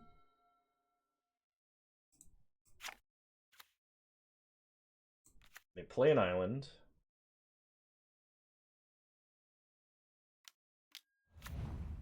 And they play an Isochron Scepter. Oh no. Imprinting Obsessive Search. Yeah, I'm pretty sure that's a repealable thing right now. Like, they could definitely put worse things on that scepter, but I don't want that to happen. Blizzard Spectre here is great. But giving my opponent the ability to just think twice every single turn, I think is too strong and limited. It could be worse. They could put, like, Kindle or Searing Spear or... They put just the wind, so they can unsummon a creature every turn. Well, play Blizzard Spectre, give them something to have to unsummon. Turns out just the wind is probably probably bad. They just the wind Blizzard Spectre back to our hand. We untap, Errant Ephemeron ticking down. We draw Mana Vault. Play Mana Vault. Play Blizzard Spectre. Pass the turn.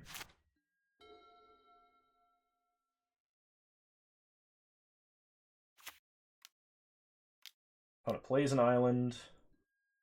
Bounces Blizzard Spectre. We untap. Errant Ephemeron coming off suspend. Cast Ephemeron. Okay, we will not pay. Because we don't have to, we draw Prowling Pangolin. Get in for 4.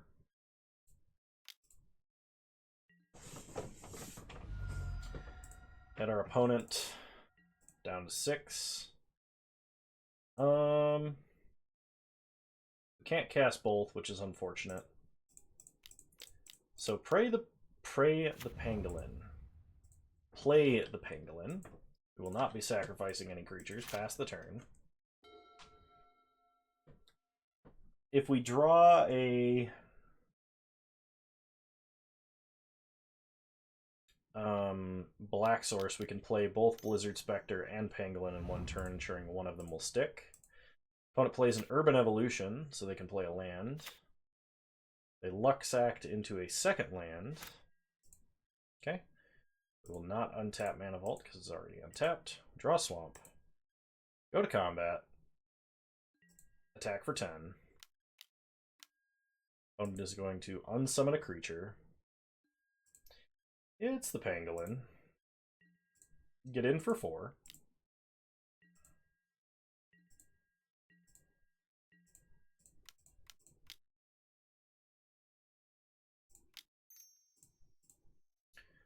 Play the Pangolin. We will not be sacrificing any creatures. Play a Swamp. Play Blizzard Spectre. Pass the turn. Now my opponent can only unsummon one of them.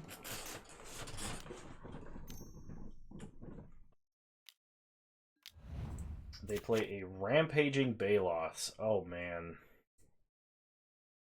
I think this means they have to unsummon the Blizzard Spectre, really.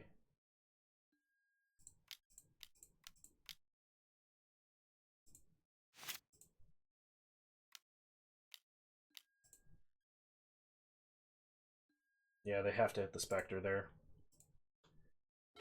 We draw Talrand. Well, go to combat. Attack for 10. If my opponent doesn't block, they die to Nameless Inversion. They did not block. So we Nameless Inversion for lethal. Nice. All right. Versus my opponent's deck.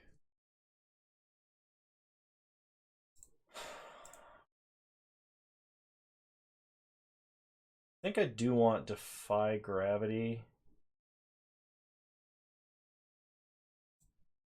Probably over Shielding Plaques.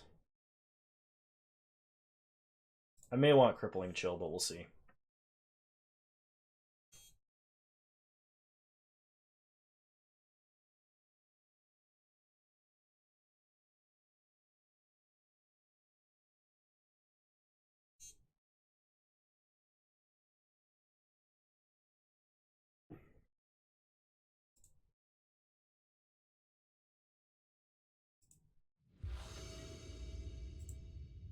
Night Mix.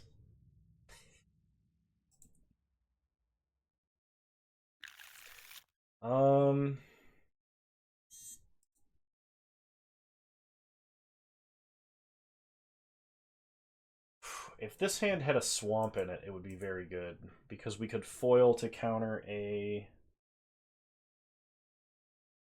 Isochron. We'd also divest it away.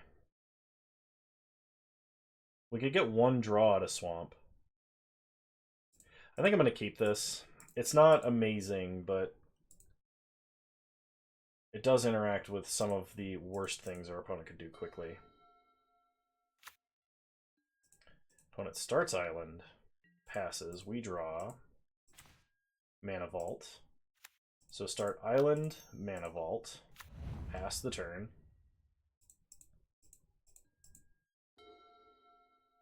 If I have to foil something here, it's probably going to be discarding an island and the divest.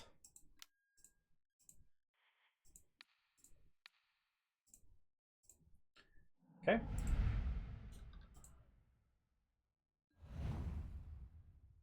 We untap. We will not be paying for Mana Vault. We draw Augur.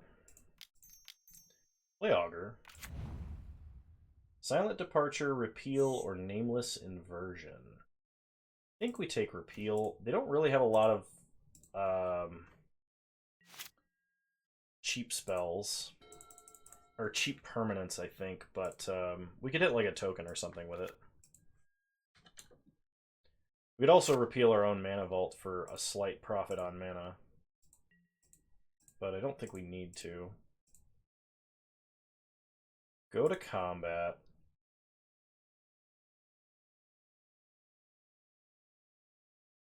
Maybe I should to just try and hit a land here. We'll attack first.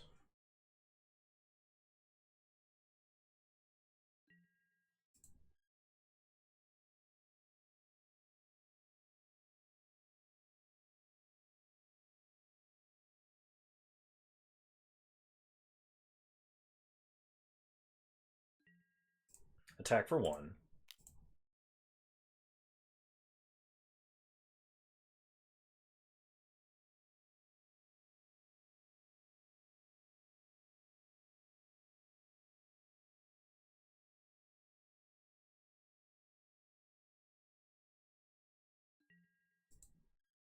Opponent takes 1.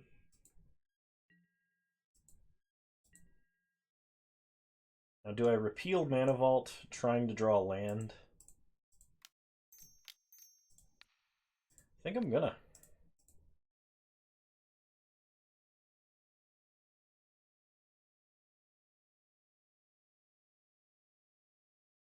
My opponent does something in response here. We can at least flash in Scion. Opponent cycles a lull. We draw an island. Play Mana Vault. Play island. And I guess just so I don't have to tap Mana Vault, we'll play Scion. Pass the turn. Was really, really hoping for black mana. Because Swamp right there let us play a 6/5, which would have been great.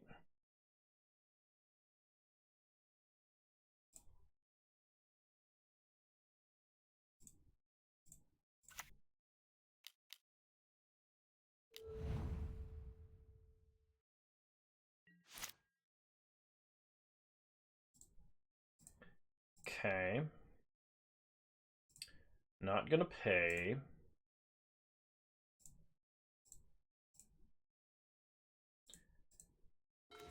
We draw Talrand. Their creature has reach. Okay, I'm not a huge fan of this because I don't like running out Talrand unprotected, but there's nothing else I can do right now. Pass the turn.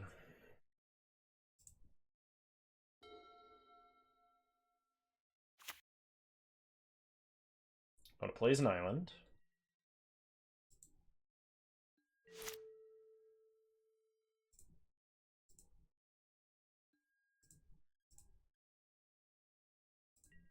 We draw Man of War.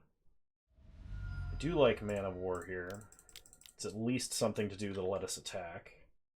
If my opponent has a flash threat or a counter spell, I'll be a little bit annoyed. They repeal Talrand. Okay. Could be worse. Attack for 2.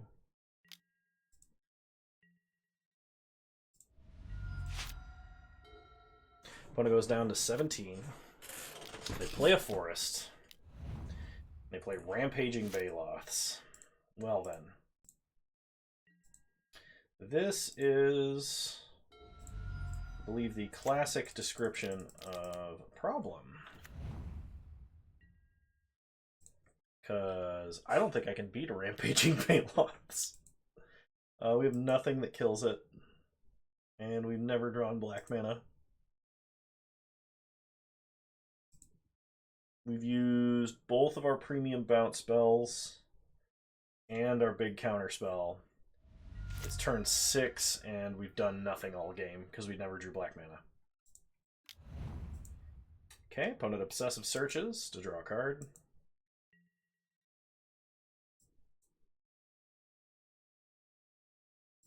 They don't have a land?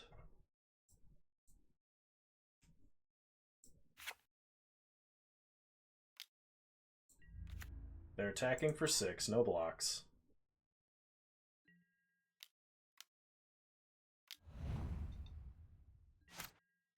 They replay the Giant Mantis. We are going to untap here. We drew a Swamp, so we can play the Pangolin. Dark Ritual. Get a Drake.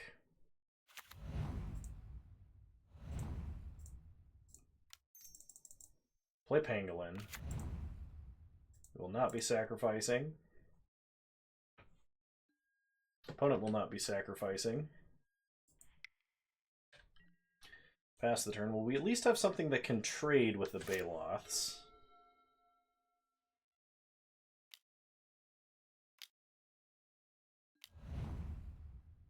Urban Evolution. 2 lands here is like... Yeah, the bounce land I think seals the deal. Because now we can't attack with the Pangolin. And I don't think we have any answers.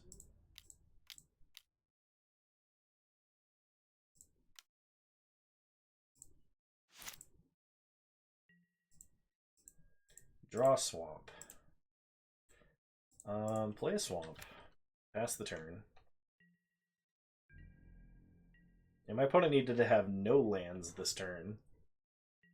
Because then we could attack with our 6/5. Yeah, this is just getting out of hand. We untap.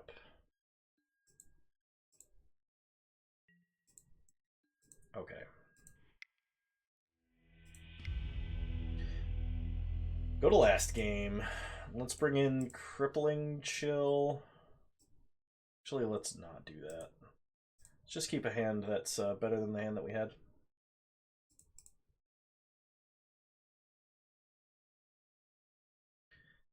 So after this, we're going to play a little bit of Modern Battle of Wits at Jawest's request. Because he's finally been subscribed for a whole year.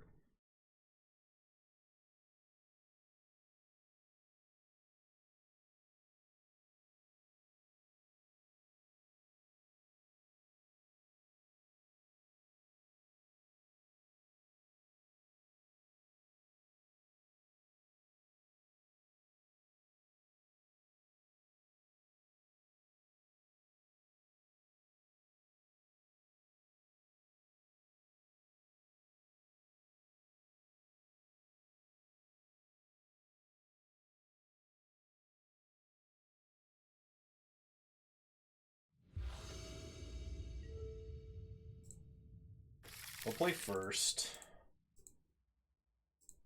This is a turn 2 Latchkey Fairy. After a turn 1 Duress. I kind of like that.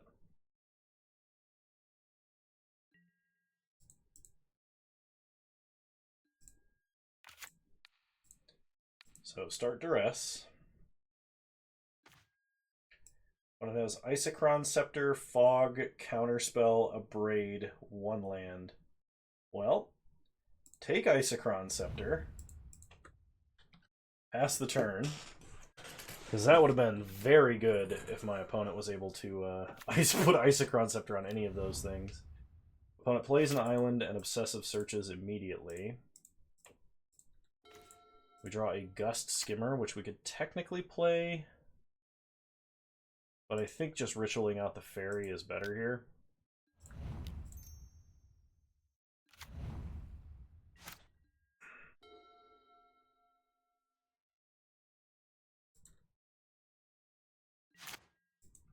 Ooh, man, opponent kept a very risky hand. So go to combat. Attack for 3.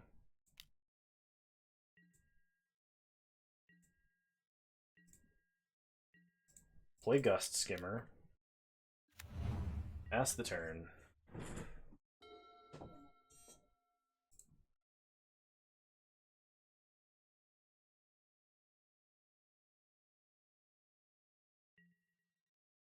Opponent has to discard to hand size. They did not draw another land. Alright, go to combat. We will attack for 5.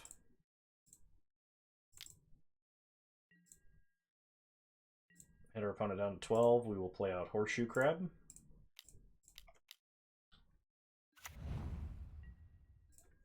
I think the only reason we're winning this is because my opponent kept a very risky hand. They finally have Counterspell mana. We draw Divest. Go to combat. Attack for 6. We are going to cast Divest, which will, I believe, force my opponent to play Counterspell.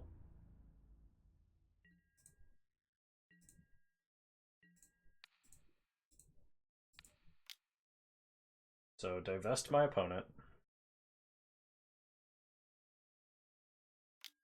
Okay, counterspell. Pass the turn, and opponent needs something pretty good here.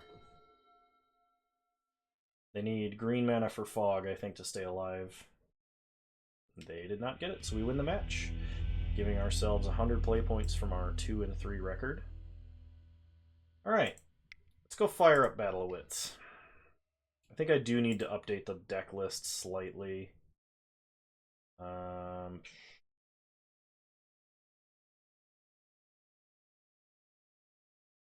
of Wits. Battle of Wits post Zen. What is this one? Well, I dropped the Seagate restorations and the Shatter Skull smashing.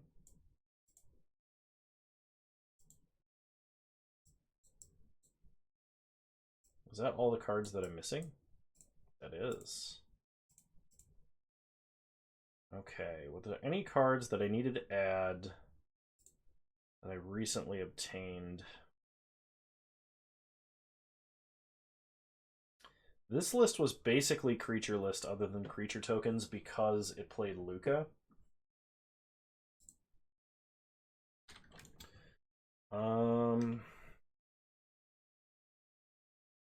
What other cards have I recently acquired?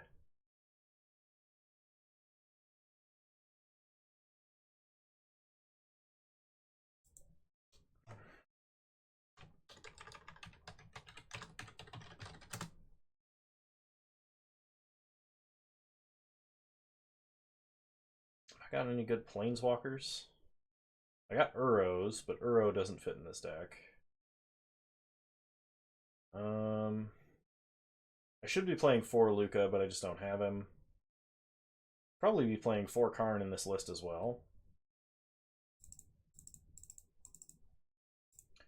Which means my sideboard should be updated for that. So we'll go down to a relic, we'll add a coding and ensnaring bridge and like worm coil.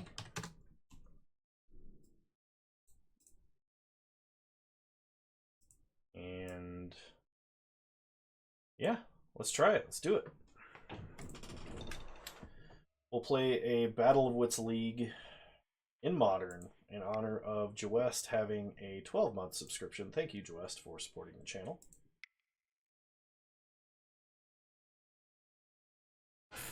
Did I join with the right deck? I did. All right. We will play a league match. Just posted Kano bingo in the Discord.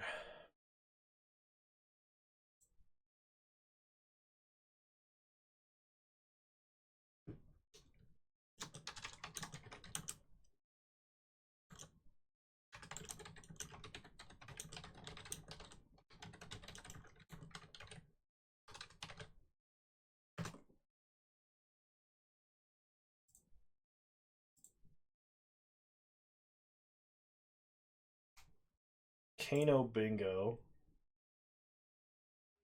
Ah!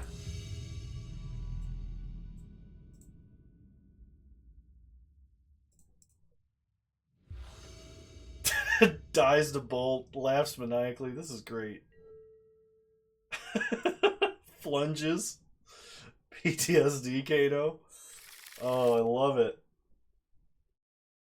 This hand is pretty good as far as Battle of Wits goes, but we can do a little bit better. Alright, yeah, let's do it. We'll keep. We're going to put back basic lanes, I think.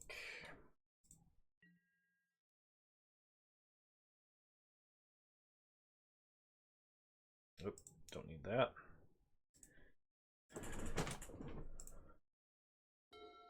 It updates every stream, just press F9. Pass the turn. So we're going to need to fetch up a Steam Vents here.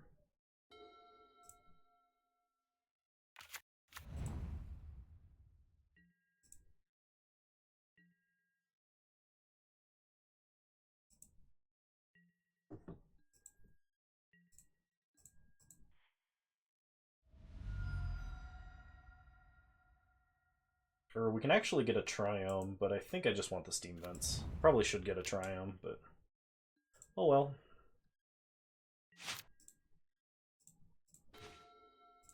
Play an island. Pass the turn. Yeah, definitely needed to get a Triome there. Don't know what I was thinking.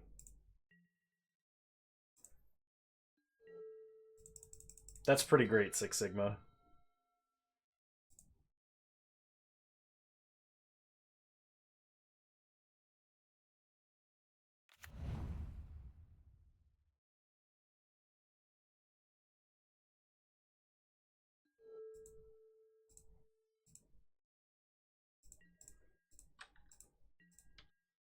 Alright, my opponent is playing blue-red, which means they're probably playing that Kiki deck, maybe? Draw Glacial Fortress. So I'm going to play Glacial here. Pass the turn. Phoenix, you're here! Good to have you, buddy.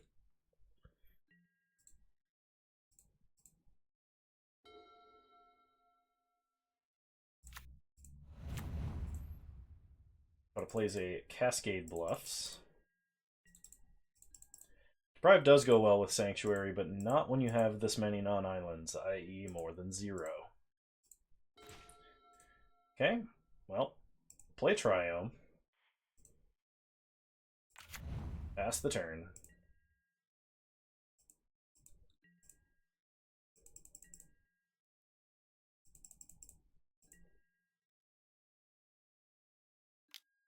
Opponent opts. That's fine.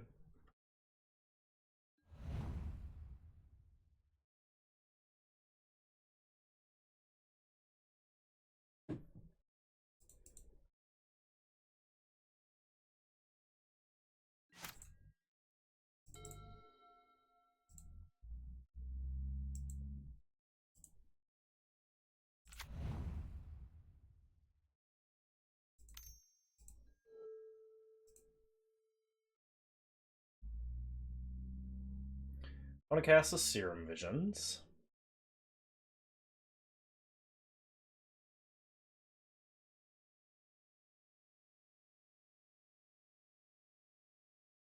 Now I could just run out Battle of Wits next turn, but I feel like that's not a good idea. Because my opponent seems like they're playing a deck with a ton of counterspells. Gonna have a monthly and a yearly league. That'd be fun. We untap, we draw another Deprive. So play Mystic Sanctuary. Play Gids.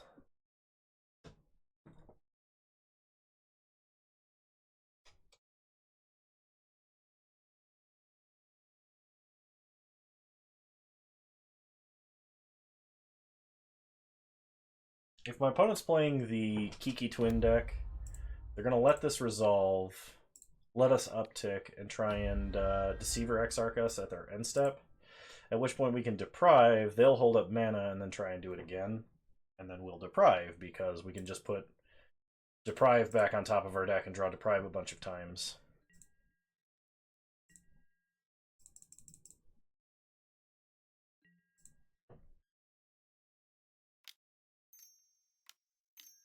Yep, there's Deceiver Exarch. So Deprive our opponent, picking up Mystic Sanctuary. Deceiver Exarch goes to the grave. Opponent untaps. Plays an island.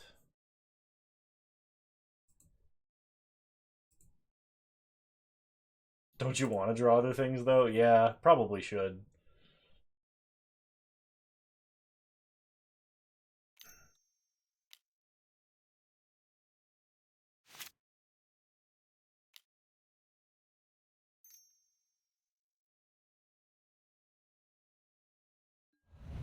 Opponent bolts Gideon. Bolts Gideon. Alright, well that's 2 lightning bolts out of my opponent's hand. Draw Sulphur Falls. Play Sulphur Falls.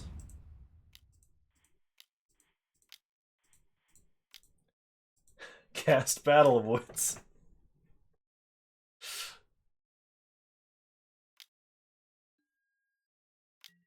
Opponent Archmage's Charm to counter Battle of Wits.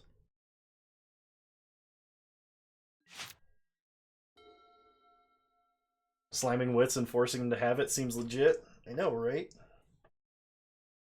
The deck only plays like 20 counter spells. I think it's like 20 lands, 20 counter spells. Splinter Twin, or not Splinter Twin, Kiki Jiki, Deceiver Exarch, cantrips, and then maybe a Planeswalker like Jace. Oh, and Bolt. Alright, we draw Jace, Architect of Thought. So, Mystic Sanctuary. Put Deprive on top of our deck.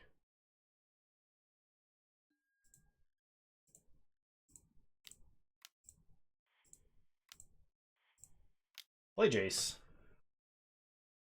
Jace, hilariously, uptick prevents infinite Deceiver Exarchs from killing us. My opponent has used two... Alright,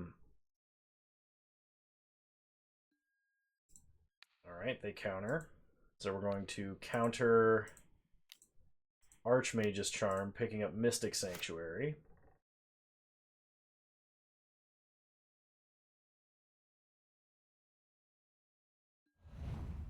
Okay. Jace. Does Jace resolve now? He does. Fact or fiction? Mana Leak Deprive. They let us have all three. Alright. I'll take all three. Pass the turn.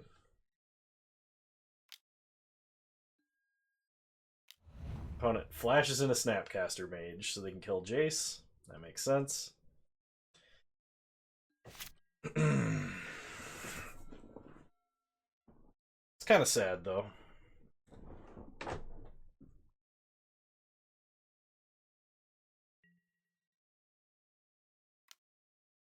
Just played mini Fact or Fiction.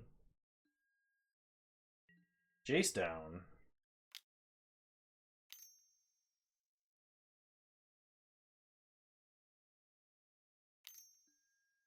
Opponent plays a Crackling Drake.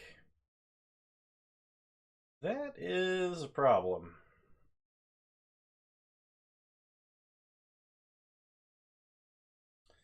So we untap, we draw. Snow-Covered Island. Play Steam Vents tapped. Pass the turn.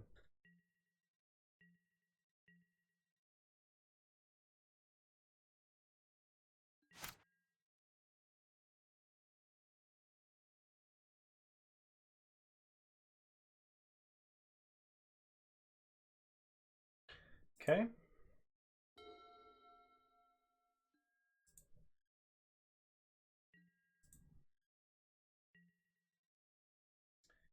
They attack us for a lot.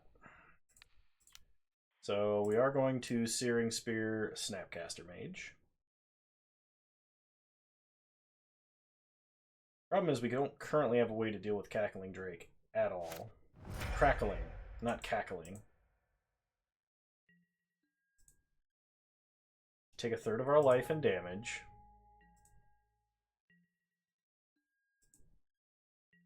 Okay. We untap. We draw Karn.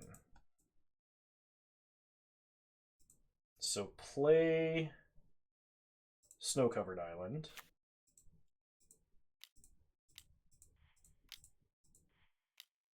Play Karn.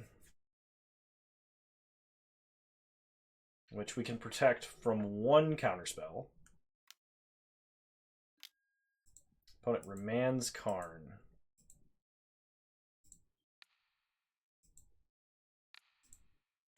Deprive remand. Picking up an island.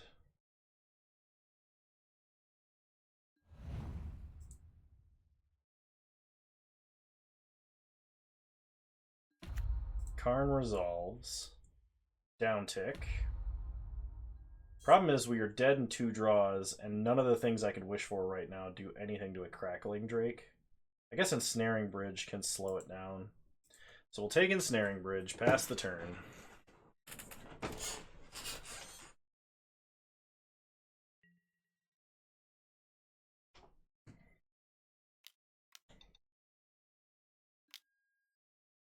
Opponent plays a Valakut Awakening.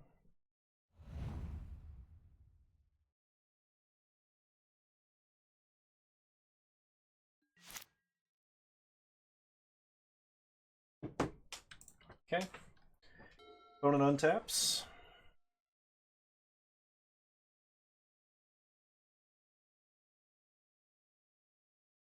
That's a target player draws X cards. Yeah, just like completely undo the bridge.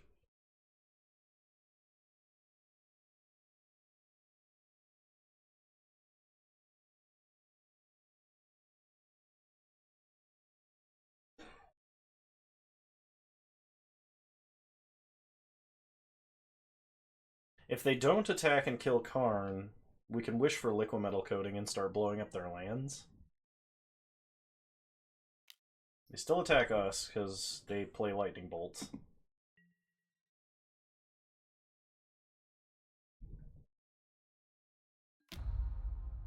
Thoughts on Nitro Beer? They bolt Karn. Okay. I like Sam Adams does a Milk Stout Nitro that I think is delicious. It's just absolutely insanely good. We're gonna play our Snow-Covered Island.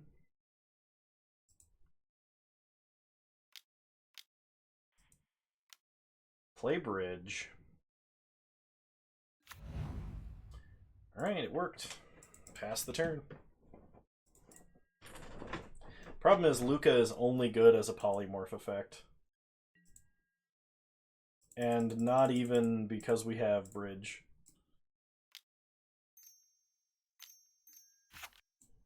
Opponent flashes in Deceiver Exarch, which I am going to counter, because that would put us in bolt range.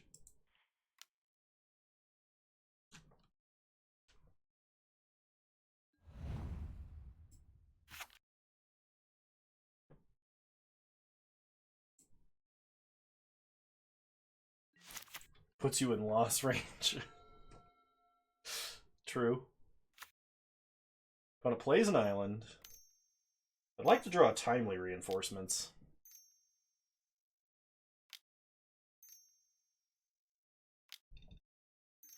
I mean, that's a really legit way to play Battle of Wits. We get hit for 2 after our opponent plays out a aggro Kiki Jiki.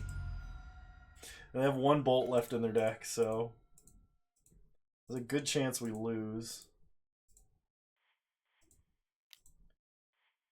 We'll play out Anger to kill Kiki. Mystic Sanctuary. We are going to put Deprive on top of our deck.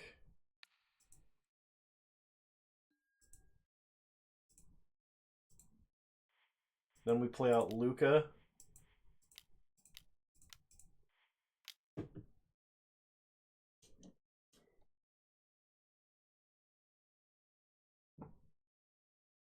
We may lose, but we'll take their morale down with us. Pass the turn. There's no point in ticking up Luca, especially when we know the top of our deck is deprived. Yeah, that's true. Phoenix used to like playing Time Warp a lot. In fact, that's one of the reasons why he watched me and one of the reasons why we used to talk a lot over the Time Warp Discord. But they're very difficult to... It's very difficult to play that deck online effectively. I ran into that problem when I played it in the Modern Challenge not that long ago.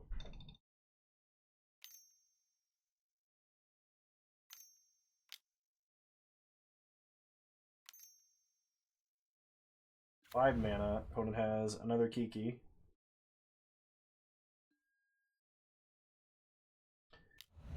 They make a combo or a copy of Crackling Drake. They sack it. Ugh, infinite life. Ugh.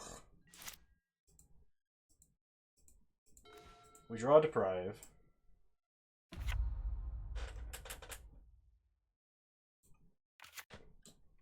Pass the turn.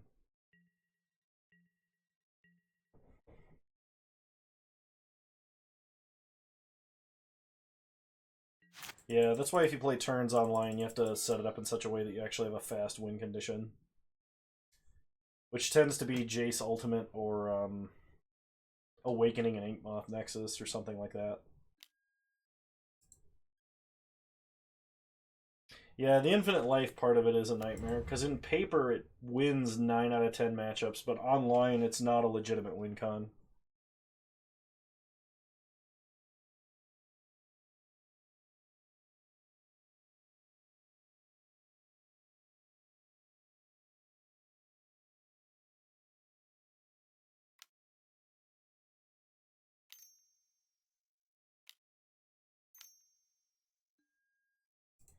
Opponent plays another Crackling Drake, sure.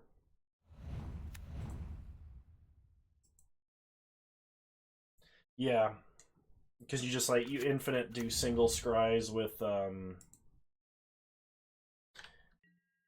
Vampiric Seer or whatever it is.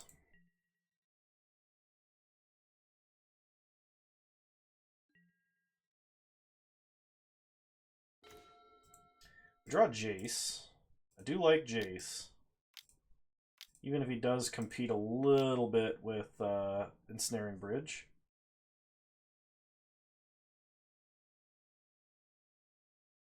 Yeah, it's generally considered rude to make people play out click-intensive combos when they would be a paper in real life when you should concede. But I will never concede to infinite life on Moto. We draw Nahiri and Path. So we can put back... what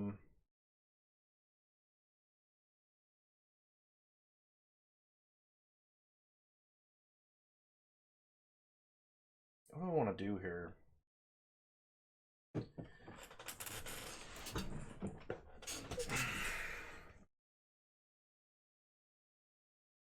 I guess I put back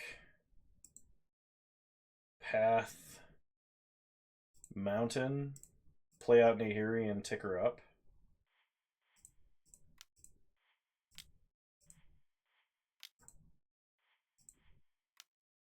Moto's already lagging, and it's not even like...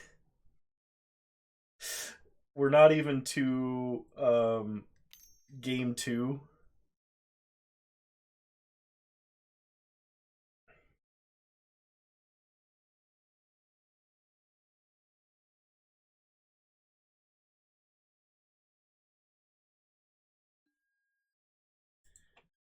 Oh, they have Snap Bolt.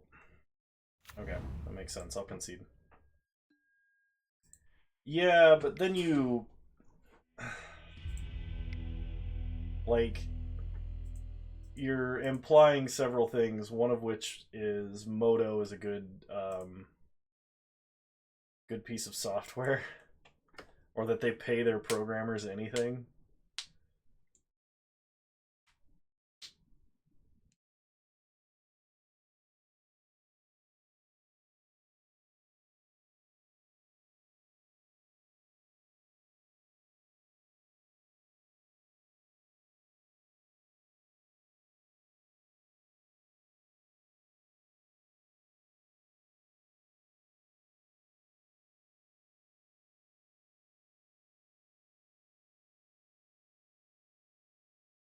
No adjustments for this deck, we're just going to run it back.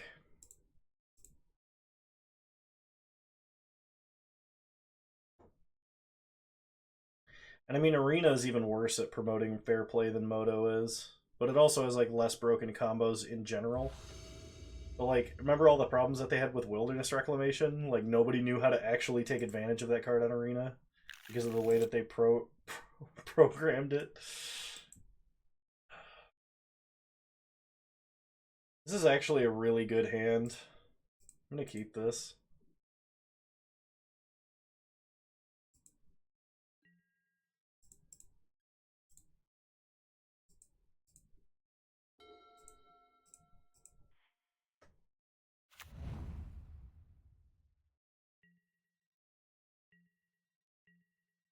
I will always say Moto should do something and not that it can do something. Fair.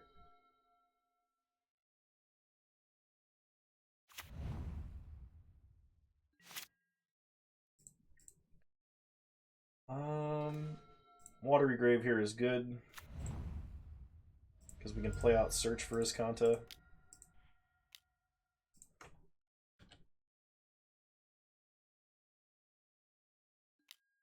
Opponent has Mystical Dispute.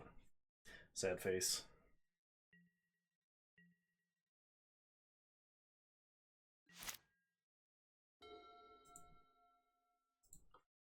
Man, I miss the Modern of like 5 years ago.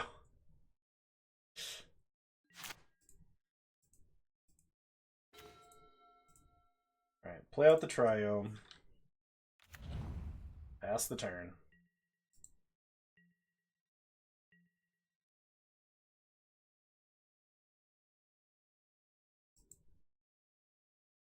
Well,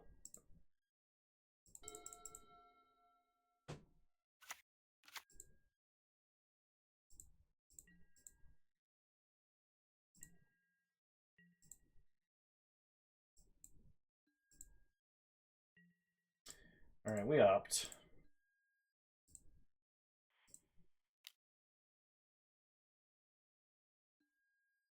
Mystic Sanctuary to the top. It's an untapped land. Oh man, big move, dude.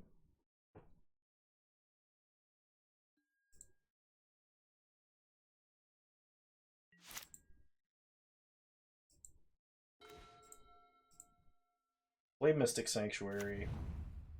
I will not be putting anything on top of my deck. Play out Gideon.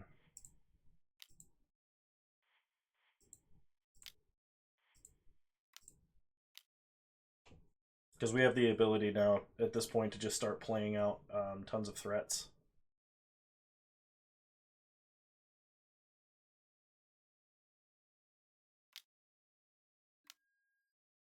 Okay, opponent has a remand.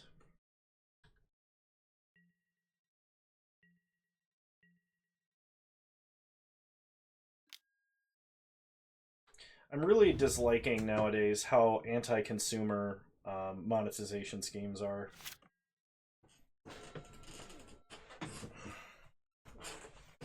Because I see it in just about everything that's a game nowadays, because it's the most efficient way of making money, which is what corporations want. I mean, like, I can't blame them for doing it, because if it's the most efficient way, why wouldn't you? But I just really dislike how it's set up. Alright, pass the turn. We'll leave up Commit, Abrade, Dovin's Veto.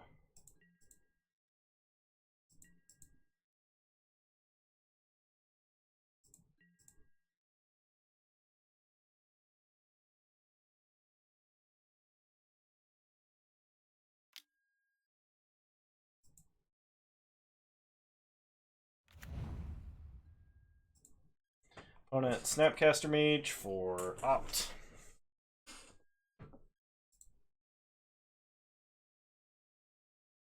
They cast Opt. Villabraid Snappy.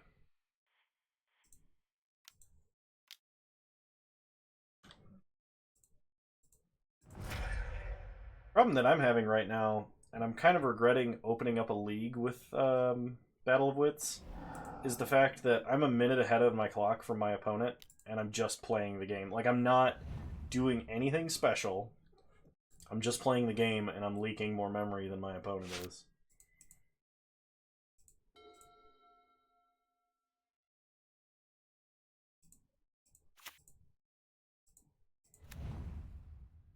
I mean, like, what was it? Saffron Olive did an article explaining that in order to keep up and have a full set of every set, you need to pay like $2,000 a year or something like that.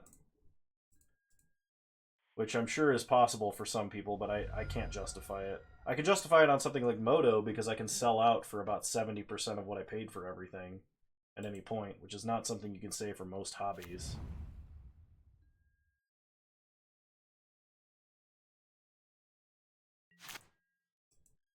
do you mean by MPL? Exactly. I mean, I understand nepotism, but...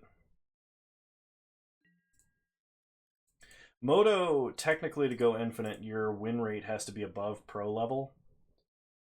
Magic Pro League, I see. Moto, you basically would have to play above pro level, but like it's not...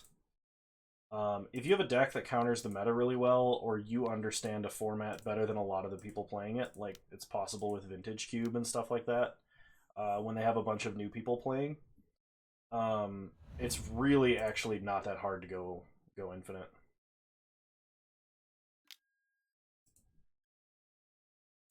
Pretty sure my opponent is trying to clock me with this relic.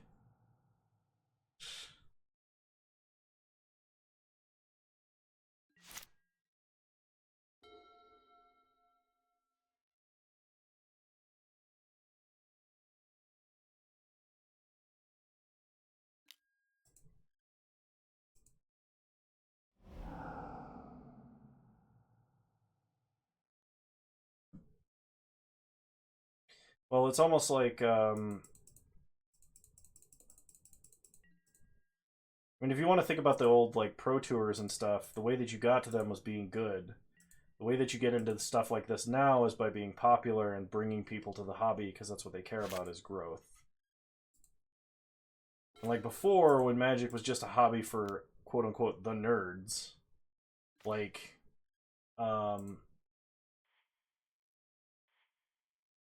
I'm gonna keep Force.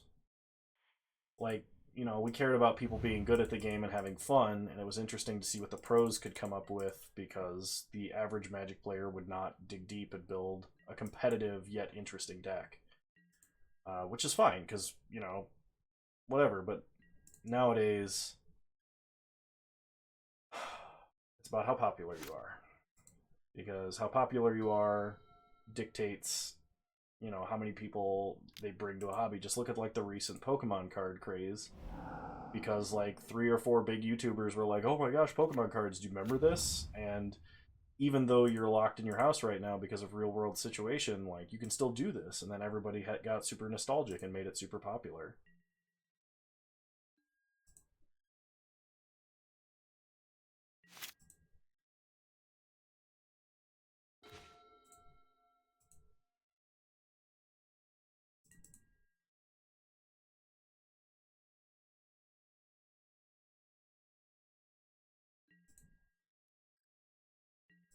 Oh my god, Moto is lagging so hard.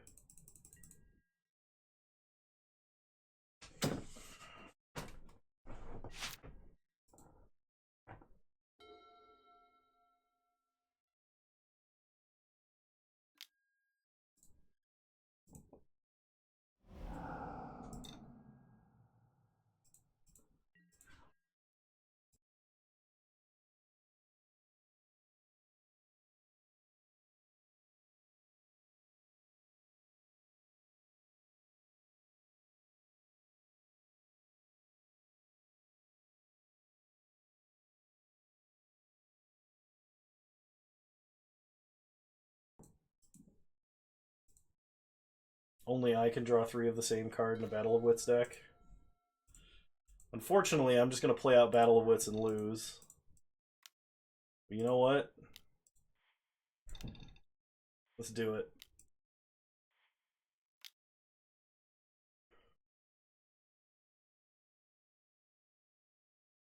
See, if my opponent were playing actual Splinter Twin, I could force it. But because it's Kiki, I can't.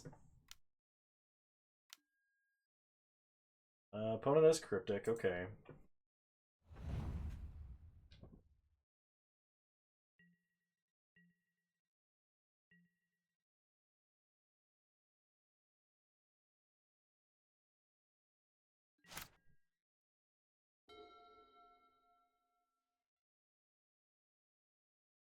Presumably, you have to be wealthy to live in a good area of Hawaii.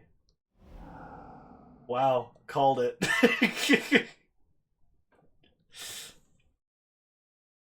um, not trying to be like snide or anything, but Alright, we'll play an island. We'll play out Teferi, because Teferi can sort of protect us from the combo. We can also protect Teferi with a Dovin's Veto, but Kano's right only once in a while, punt incoming. Alright, just cast a Cryptic.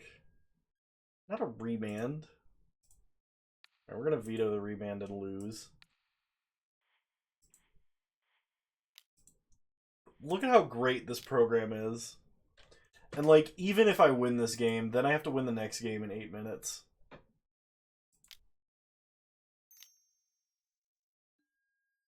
Yeah. They remand their remand. Yeah, alright. I'm just gonna concede.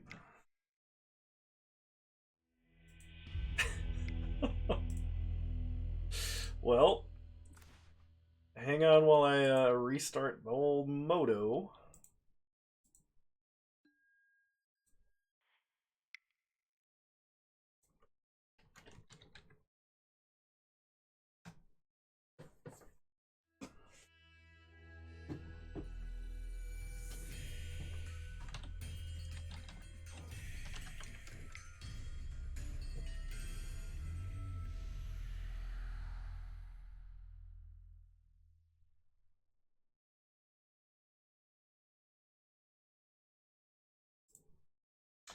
Yeah, Grixis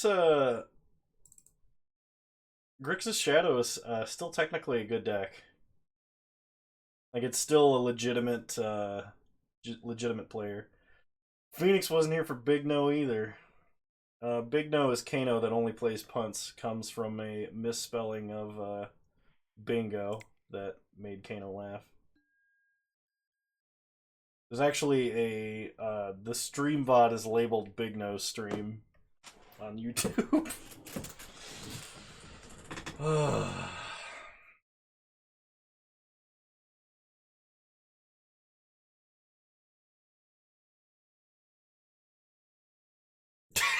Six Sigma. Just casual mention of any social media platform, and you get linked to my social media. Later, Phoenix. Thanks for stopping by. It was really great having you, man.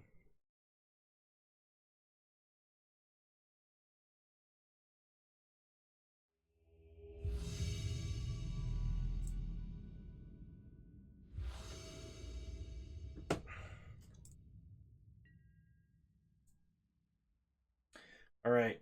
We're going to play round 2 with Battle of Wits. The no land Battle of Wits Force of Negation hand. That's Mulligan. Sure. You know what? That's fine. Put Mystic Sanctuary back in the deck because we don't have enough islands to make it work. Opponent starts Scalding Tarn, cracks Scalding Tarn, getting a Steam Vents, untapped. Is this just the same deck again?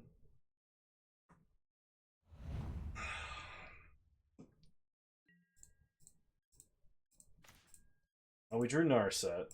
So play Raugrin Triumph, pass the turn. I mean, it could be Storm. You are correct.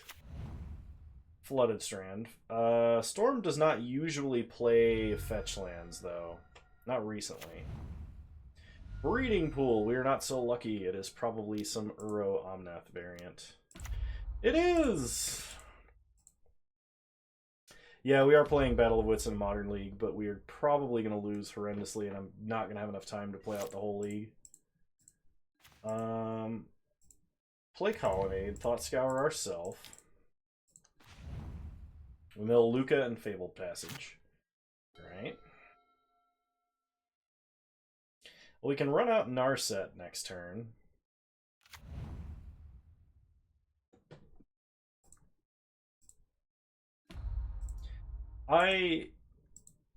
For the longest time, I used to complain about Jund.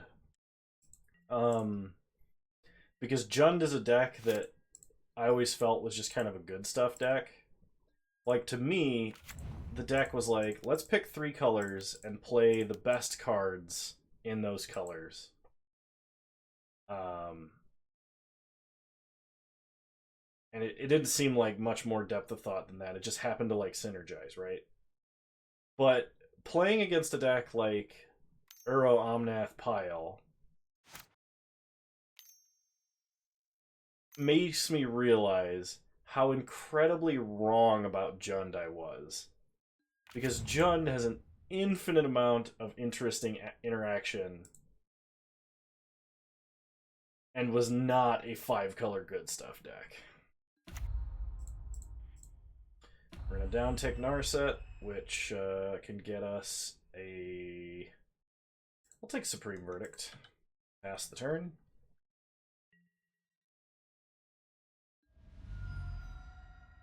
When a cracks Flooded Strand, gets a Ketria Triome. It's a second Ketria Triome.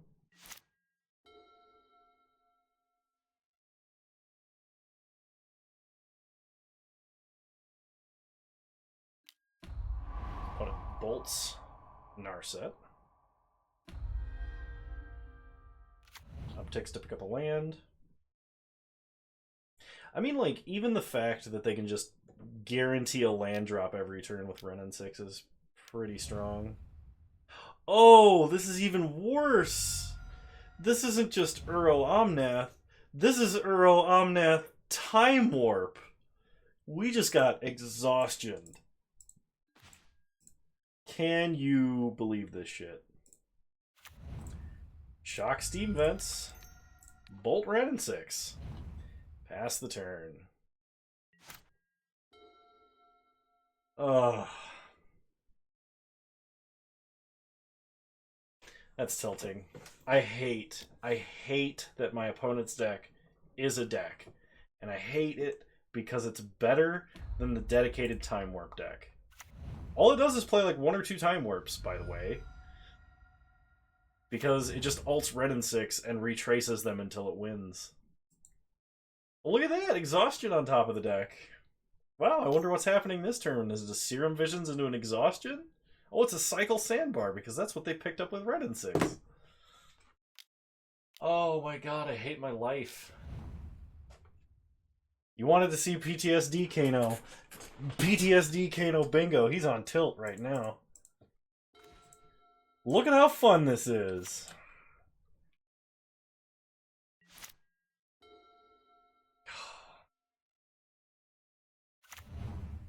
Uh-huh, yep, here we go. Mystic Sanctuary, put Exhaustion on top, uptick Wrenn and 6. Yeah, we literally cannot beat this.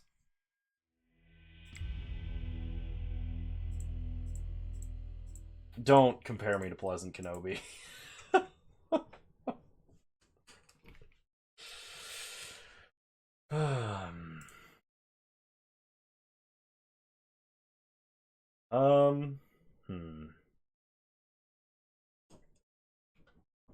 Is there anything that I have? I guess I could bring in Rest in Peace, but we're sideboarding in Battle of Wits. Yeah, we'll bring in 3 Rest in Peace and submit. Like, I don't... How many times do I get tilted? Lately, for me, it's been about... It's, like, towards the end of the stream, I get tilted.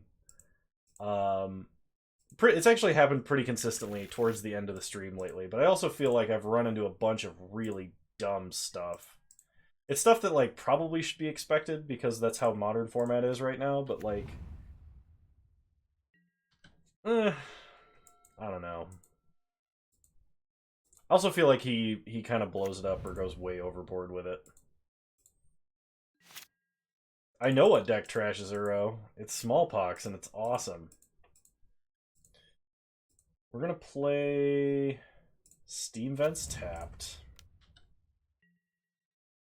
The Smallpox deck I actually think is one of the best positioned in the metagame right now, and by extension, probably Nahiri Boom. Should play more Smallpox then. You know what? I think I will. Excellent idea, Six Sigma. I have your approval. We will play more Smallpox. Probably not tonight, because that deck will take too long.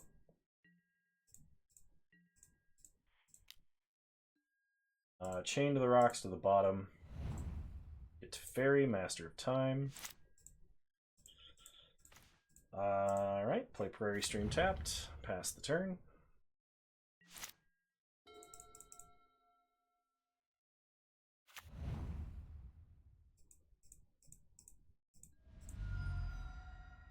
Opponent fetches with Misty Rainforest and finds something.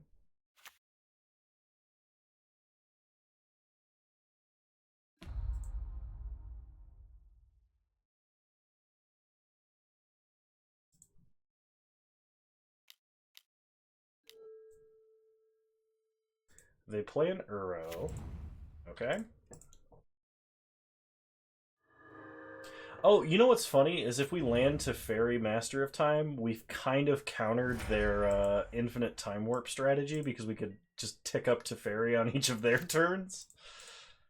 I guess that's a way we could technically get around it, but that implies strongly that they don't have a Force of Negation.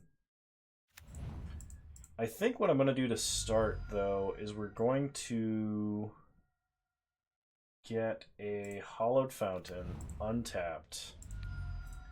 And we are going to Lightning Strike, Searing Spear, Renin 6.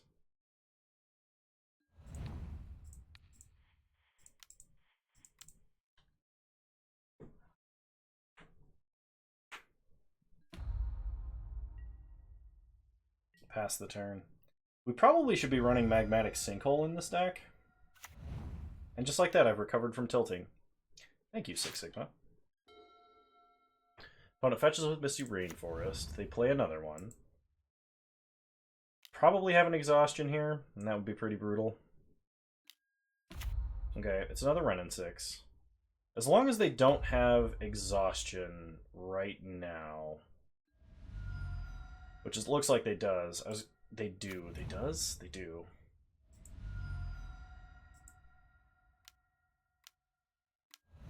Yep, okay.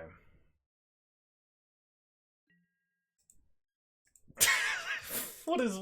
No. Six Sigma, no. I should have tried to go with the Teferi there.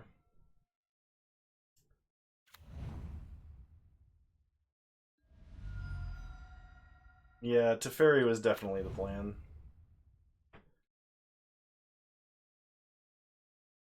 I mean, they had to have another Renin 6, and they had to have exhaustion, but I assume that was probably likely.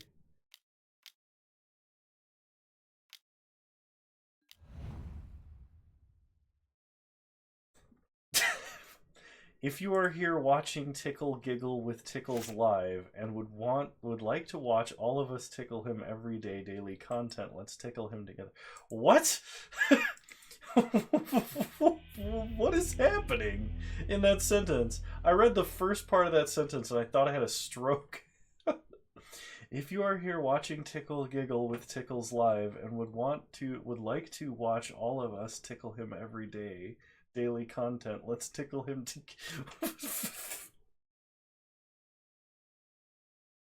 All right, I think I'm done. I think I'm done for now. I've got to stop. I don't think any more playing in this modern league is going to be good right now. So I think I'm going to call it here. Thank you everybody for tuning in. I will try and have a longer stream next time. I think I just like... I'm tired after moving all that lumber. So thank you, Six Sigma. Thank you again to Kefka Kakarot for giving out a sub. Thank you for gifting a sub Noxon19, and thank you to Mixhim and Jawest for subscribing to the channel again. Jawest notably subscribing for 12 months today, having been here for a full year. I'm sorry I couldn't play any more Battle of Wits for you, buddy. I really need to update the Battle of Wits list. I have a couple ideas to make it slightly more competitive. It's just this is the most recent one I have, and it's apparently grossly outclassed by Uro Omnath, which is not something I considered before jumping into a league. But I want you to know that you're all wonderful human beings, and I really appreciate your support and watching the channel. And we're very close to 600 subscribers on YouTube, which is something I'm looking forward to right now. And yeah. I'll see you guys next time. Bye. Have a good night.